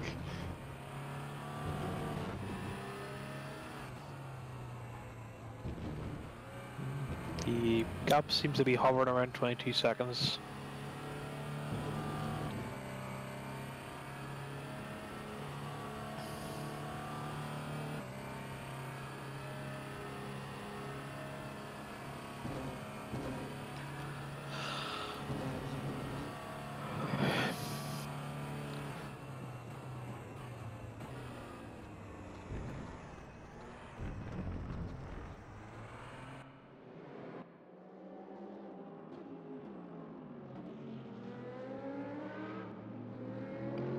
Bobby has to try and pass Nygaard again. But this time he's lost a lot of time though, because Nygaard's 7 seconds behind Madison, and Wolby is 2 seconds behind Nygaard, so significantly difficult for him no matter what's going on. Yeah.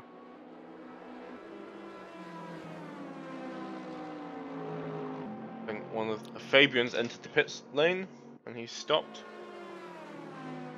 So he's doing his change now.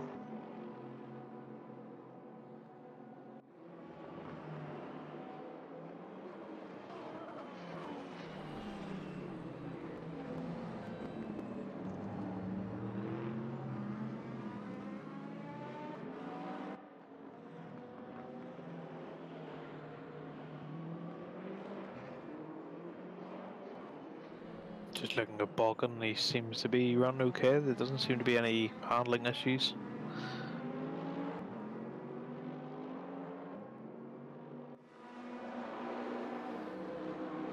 I think they're all got to do one more pit stop unless they can somehow squeeze a tank out of fuel out of these cars.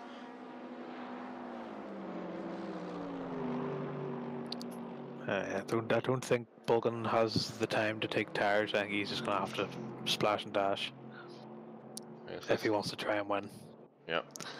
I mean, he has built a gap to Kovalainen, so he does have that safety net barrier, but... Oh, he is in the pits. Balkan's in the pits. Oh, he hit the wall on the way in.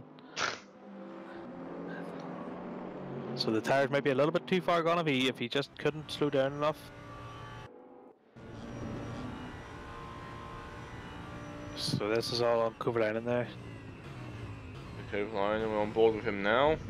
Currently P2 in class. Heading through the bus stop right now. He stays out.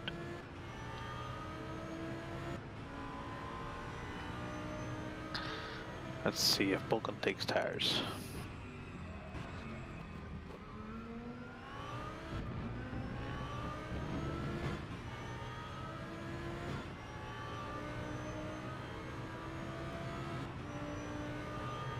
So Kovalainen passes him and inherits the lead in GT3.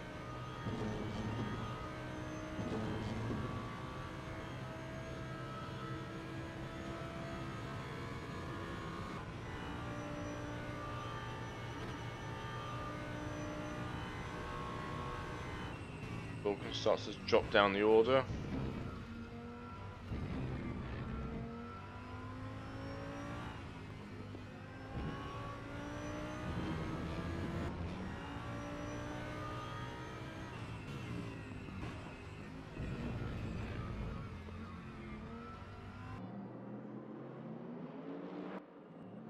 A few other cars He is taking tires, I think. He is. He is. He's slow to start up. He's taking his time. Ooh, this is interesting. Kovalainen has the opportunity here for the win if he just takes it fuel on his pit stop. If it was me, I'd risk it. You've not really much to lose. The guy behind is 16 seconds away. I think he'd risk it. I think he should risk it.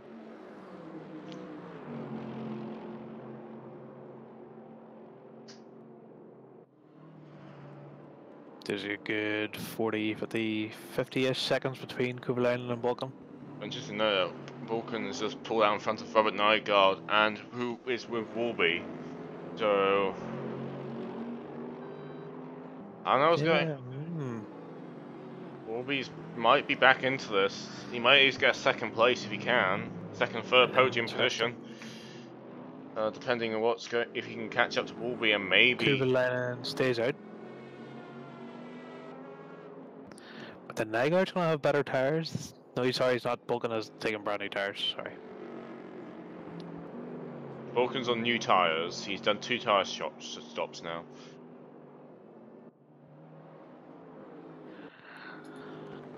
All eyes on Kovalainen.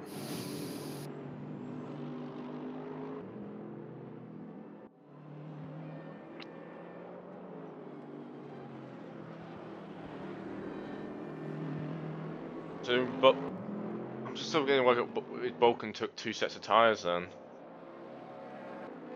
So he's used 2 sets of tyres, while everyone else is running. Going to be running 1 set.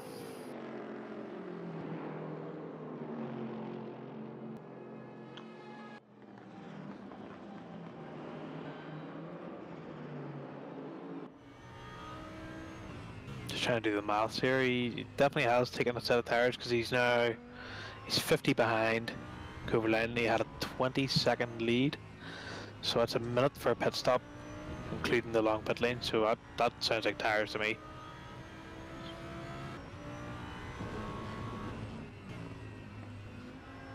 So I'm right now going through Puon. It's a 27-second lead over the car behind him, which is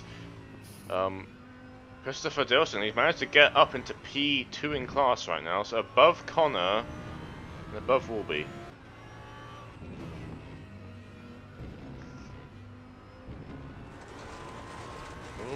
Behind you with the gravel there, getting pushed out wide by one of the John Dalton in the NMP1. It's not going to do his tires any good.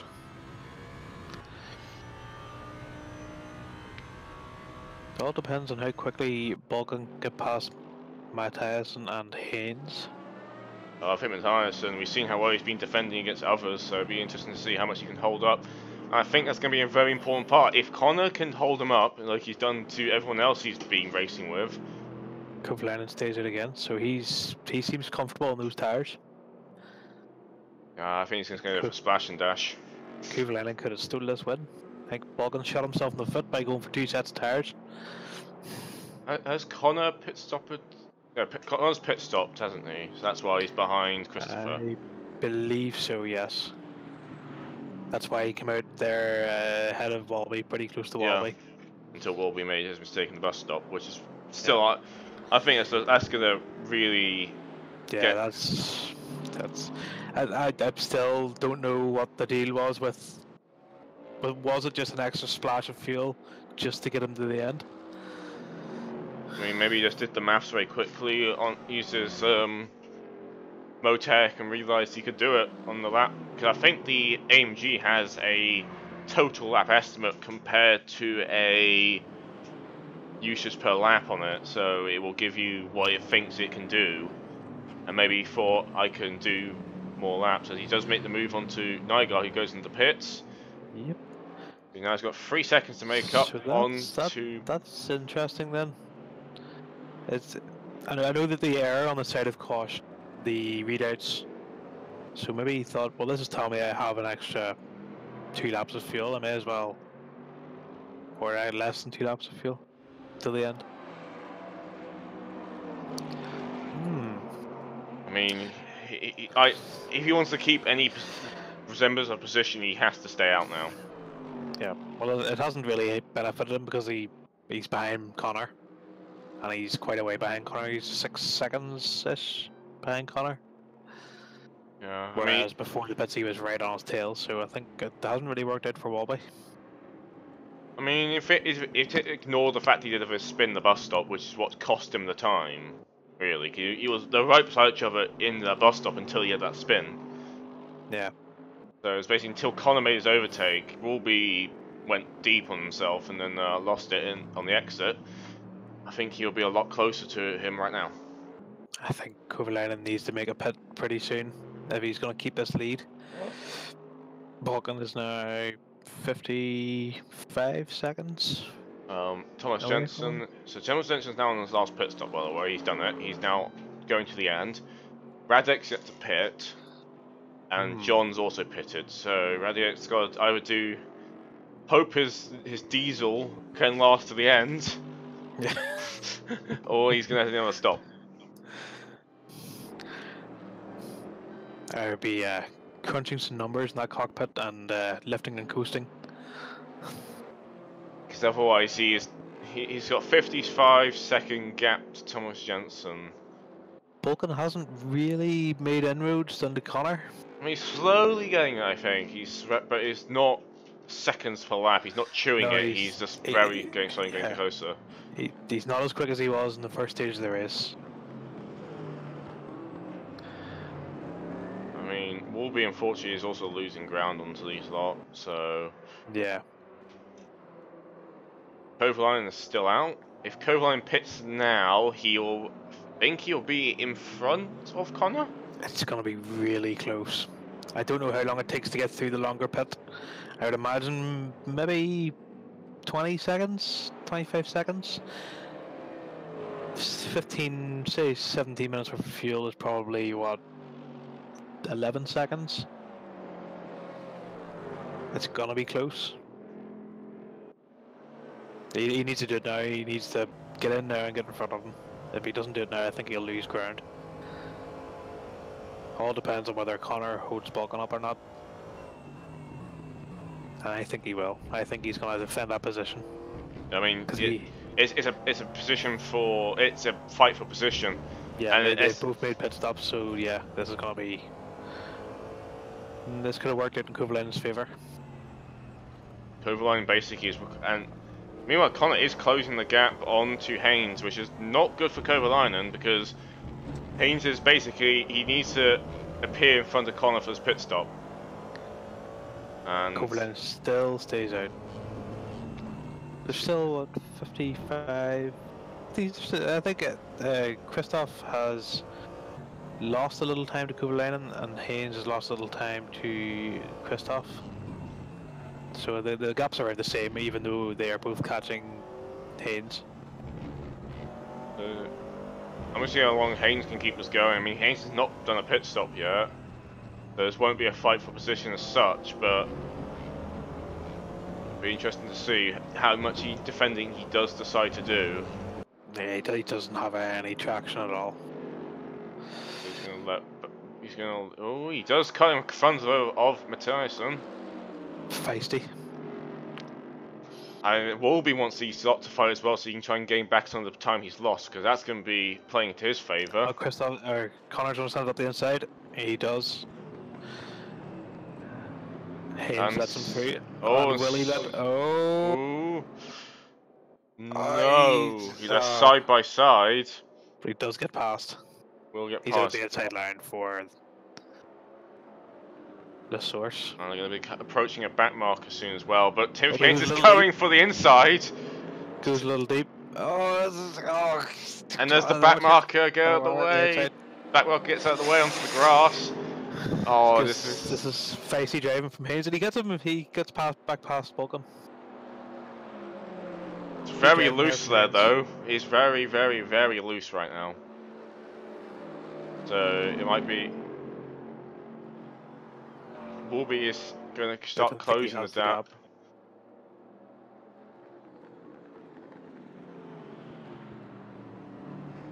Kovalainen's still out. Ooh, they're getting very close again, these two cars. Balkan flashing the lights at him. That's not your position to have, Balkan. You need to earn it. Haynes goes a little deep. Doesn't hurt too much in that corner. That corner's, you can take a late apex and it still works out. But I think Haynes' tires are just past it. He's doing everything he can to hold on here. Kovalainen is not into the pits. He stays out again. He's going to have to expand dash. It's the only one. Could he have been fuel saving all this time? I mean, maybe. As Booker goes around the outside. Nice move. Through turn 13. Very nice. I think he has the tires to do it. Johnson's come up behind the two here. Jensen has. Speaking of the LMP1 fight, Radek has not pit stopped yet. This is kind of close. There's only 14 minutes left, and these guys are doing well on their fuel. Unfortunately, the most boring fight right now is LMP2. I'm sorry, LMP2. You got nothing going on. P1's just gaps. P1's this massive strategical battle between fuel, everything. GT's got overtakes and all that, and I'm sorry. GT3's got a bit of everything. The one's got close on track and strategic battles. It's got everything. GT3, everyone. The superior race class. It's the pinnacle of motorsport. You don't need Formula 1, you don't need LMP, just GT3s. 24 hours of GT3. The 24-hour Le Mans GT3 edition. Kovalainen is doing well on these tires as well. He doesn't seem to be running wide. He doesn't really seem to be making many mistakes. I still want to know what's going on with LMP1. Will the R18 just play it like Magic Car, which says, "Oh yeah, I can just run on like a tank for like double your stint length." It's very possible. Even then, if he's got a 55-second gap, he could do a splash and dash and still come out ahead of Johnson. That's the thing.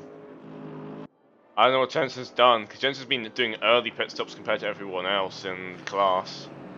Still a 55-second gap between Balkan and Kovalainen. Right, Balkan versus Connor. Let's see if Connor can keep his defending work up that he was doing earlier. And Kovalainen's into the pits. Okay, right. Well, how long can Connor hold him up for? Because this is what's going to matter. If he gets a thrown Connor, then he should just need to cruise the car home. If he doesn't, then he should come out in front of Connor. Oh, Connor's gone. Connor's on the barrier. Oh no. Okay. Kovalainen a little bit into the wall there. Right. There's no way he's taking tires for the last 11 minutes. There's no way. Even if the tires are dead, he will just have to live with them. Yeah, it's the best strategy. There's no point in putting brand new tires on for 11 minutes. This is going to be a quick stop.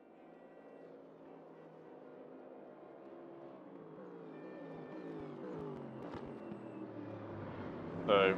And he's gone already. Bolfkun's coming now, out. Oh, this is going to be close. This is going to be very close. Kovalainen is... No. He's when now the going up. Comes off. So he's off. He's gone. Is it the lights? He's gone. He's done it. 14 seconds between Balkan and Kovalainen. That's worked out very well for Kovalainen. So Kovalainen is now taking the lead in GT3.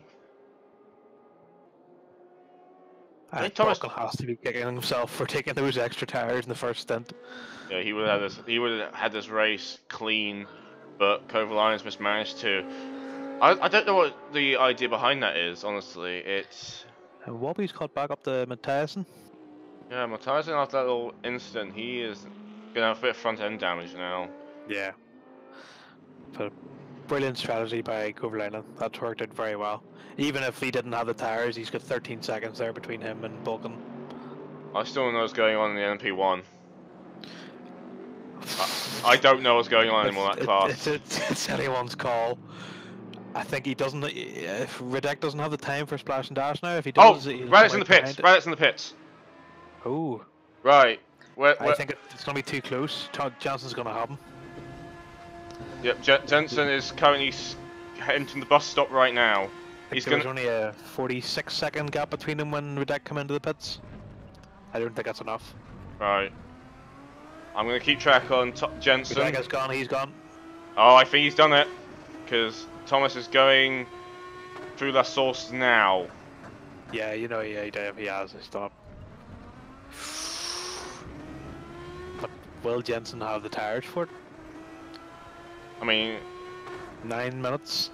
And there's only a 4-second gap. I think he could have it. The race is on. This is all coming together in the final stages. 10 minutes though. That's not many laps at this track. This track is a very long track. There's only a 2.5-second gap between Johnson and Redek though. I think if Thomas changed tires, he'll have this. Meanwhile, in GT3, oh, and there's an LMP in the way, and Timothy dives into the pits then. Yep. And now the fight is on between Connor and Wolby for that last podium spot. Also in the pits as well. So I think Connor and Wolby for the third place here. They're fighting for. This is for the final spot on the podium, unless Balkan has an issue. Cap's down to 11 seconds there between Balkan and Kovalainen, so about 2 seconds he's lost so far, Kovalainen.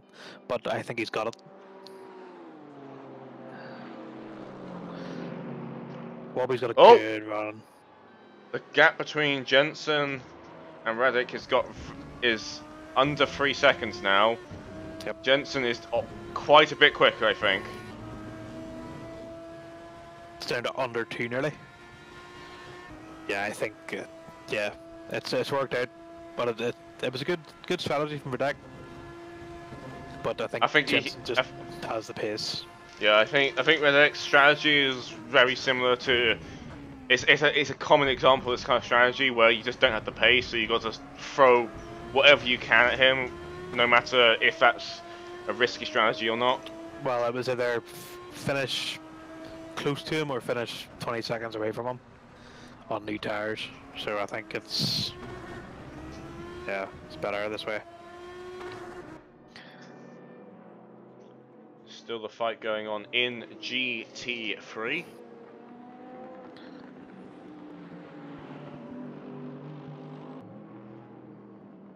As Warby's right on the back of Connor again. So I don't know how much the damage is affecting Connor, but he does not seem to have much grip though going through the corners. So I think it is not helping him at all.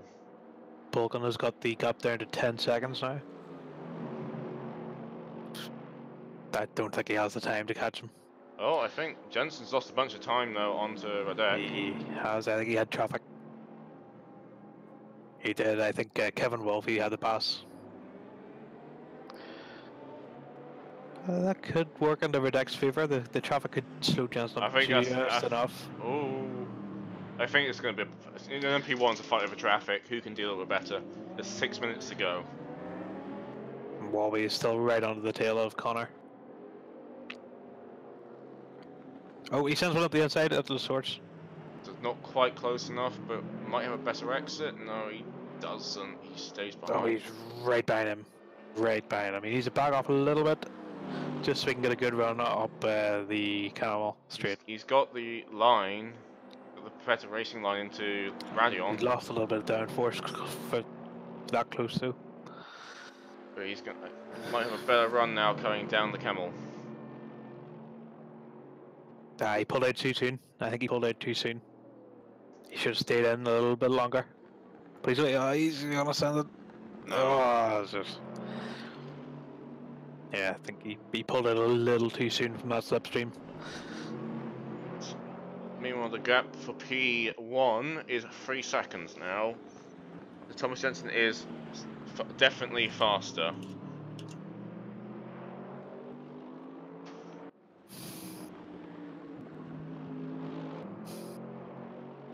Back down to 2.5 now in P1. Yeah, I think Jensen got pushed wide or something happened, but he's right on the back of him again. Redek's come up to GT3 traffic now. Up at Helicom.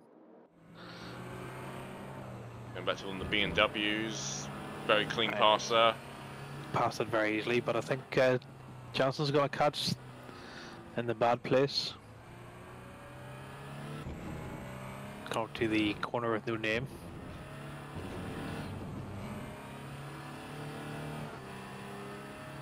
Very close now between Walby and Matthias. Oh, he's nearly pushing him. Oh, that's close. He's down the inside. Down the inside of Blanchimont. He needs to send it. Send it. Oh, he's blocked him. Good defense. Oh, he sent him out the outside. No, he's outbraked himself. Well, he didn't take bad luck there from Walby. No, he's lost a bunch of time and. So P2 in the pits. Laszlo is in the pits. A quick splash and dash. Thomas Jensen's lost time again. Yeah, I think he is catching traffic in bad places. Whereas Redek's having a good clean run on it. Got a bit more than 3 minutes to go. Although Redek has P2 in front of him, so it could take him a little bit longer to get past. He's going to Rouge as well, which is a place where not exactly the best spot to meet traffic. Warby's right on the back of Connor once more. I think the P2 is just going to be just on the Camel straight for him.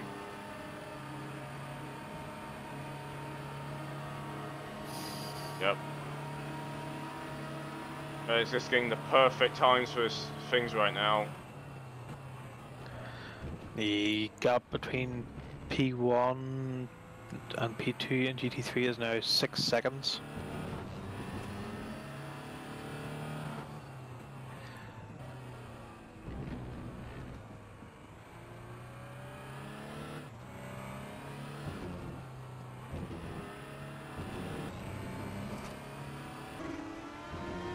Johnson's catching up with P2. I'll make Passes some past him them. easy enough into Peon. That was a little wide.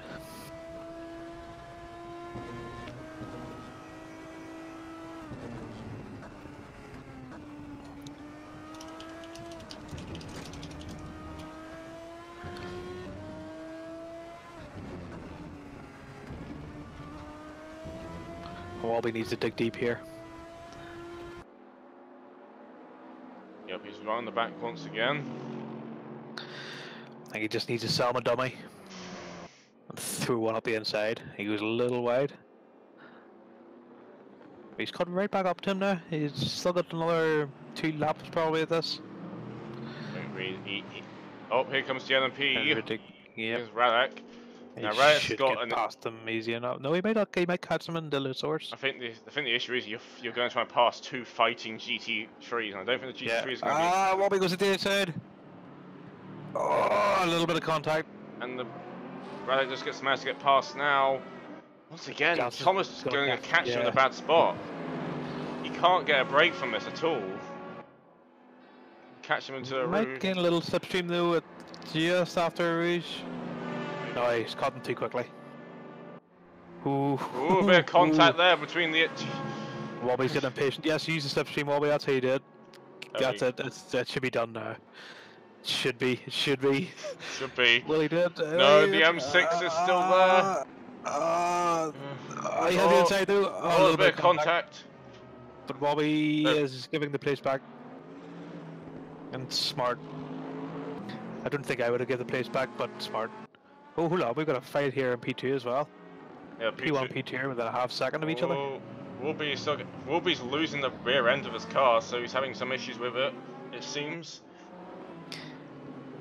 Yeah, he just needs to turn the traction, show it up a little bit. There's 20 seconds left. I think this will be the last lap. This is the last lap. Yeah. I think Radek's managed to make this work, unless he has an incident or goes off. The gap between Kovalainen and Book has closed down a lot, though, man. Yeah, 4 seconds now. But I think Kovalainen has it covered. And that is the checkered flag. The checkered flag is out. Johnson just didn't get a break those last 10 minutes, did he? No, he can't get in traffic. He can't get in traffic in the wrong spot. Although GT3 are still going to go for another lap, I think. And right, one corner to go. Oh no, sorry, yes. Kovalainen will not pass before P1. Yeah, Kovalainen will go another lap down. I was confused myself there at the pit straight. And Radek takes the checkered flag. P1, and Kovalainen also takes the checkered flag in. That all sort of unraveled there at the end. Meanwhile, Wolby is dropped off, unfortunately, from the back of Connor as cars slowly start to cross the line now. Connor will take the last podium on the GT3 podium. Yeah. That was a very interesting race after the last pit stops. As the last few cars start to head across the line now.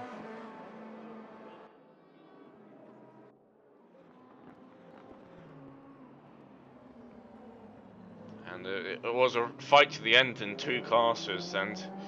Well, 3 classes? There was P1, P2 and GT3 had fights at the end. I think it'd be even interesting once prototypes get their longer pit stop times for the tyres. Yeah. I think that will add a brand new element, because I think if you don't quite get enough time for not just taking tyres, but Radek managed to pull something incredible off there to manage to keep that lead. Yeah, it was a very good strategy. Worked out very well for him. And the Kovalainen as well, another great strategy. He ended up 3 seconds ahead of Bulkin. So we have 2 cars left across the line. Oh, and I got coming back. A lot of the GT seem to have front damage. Yes. A lot of them missing their front lights. I'm going to have to report that to the stewards. It's dangerous.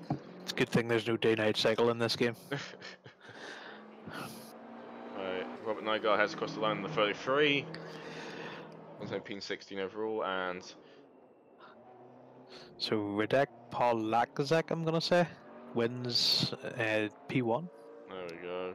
There's your results. Mook takes Jeremy, P1 in Prototype 2, Mook takes it, and Cobaline takes it in GT3. and then a lot of DNFers. A lot of DNFs. Fortunately, I think that's how racing is sometimes, especially in endurance racing. But there we go. That is the checkered flag. 90 minutes of Spa. How was that for you folks? Your first time in the commentary box? Yeah, it was fun. It was fun to just sit and watch a race for once, and be able to give insight and comment and judge everyone's driving and be judgmental. Be judgmental. Right, and will be the end of the session. I think we'll just do our closing thoughts and then we'll head off because there won't be any interviews because it's not my race, and I can't bug people in our other people's discords to do interviews. So close race slowing though across the entire field. Kovalainen managed to steal the win because of a mistake there, I believe. Yep. And it was good racing all around from everyone. A few It incidents was. here and there, but it was mostly clean for the most part. Especially the first lap was very clean. Yeah, it was. Seemed to die down a wee bit in the middle of the race, but yeah, it sort of came alive towards the end there. And Wobby did indeed stop just for a little extra fuel. Yeah, so his strategy I think his strategy would have worked better if we didn't have a mistake early in the bus stop. If that loss of traction there didn't happen, I think he would have managed to at least sneak the third podium, or maybe even second, if depending on how everything else went.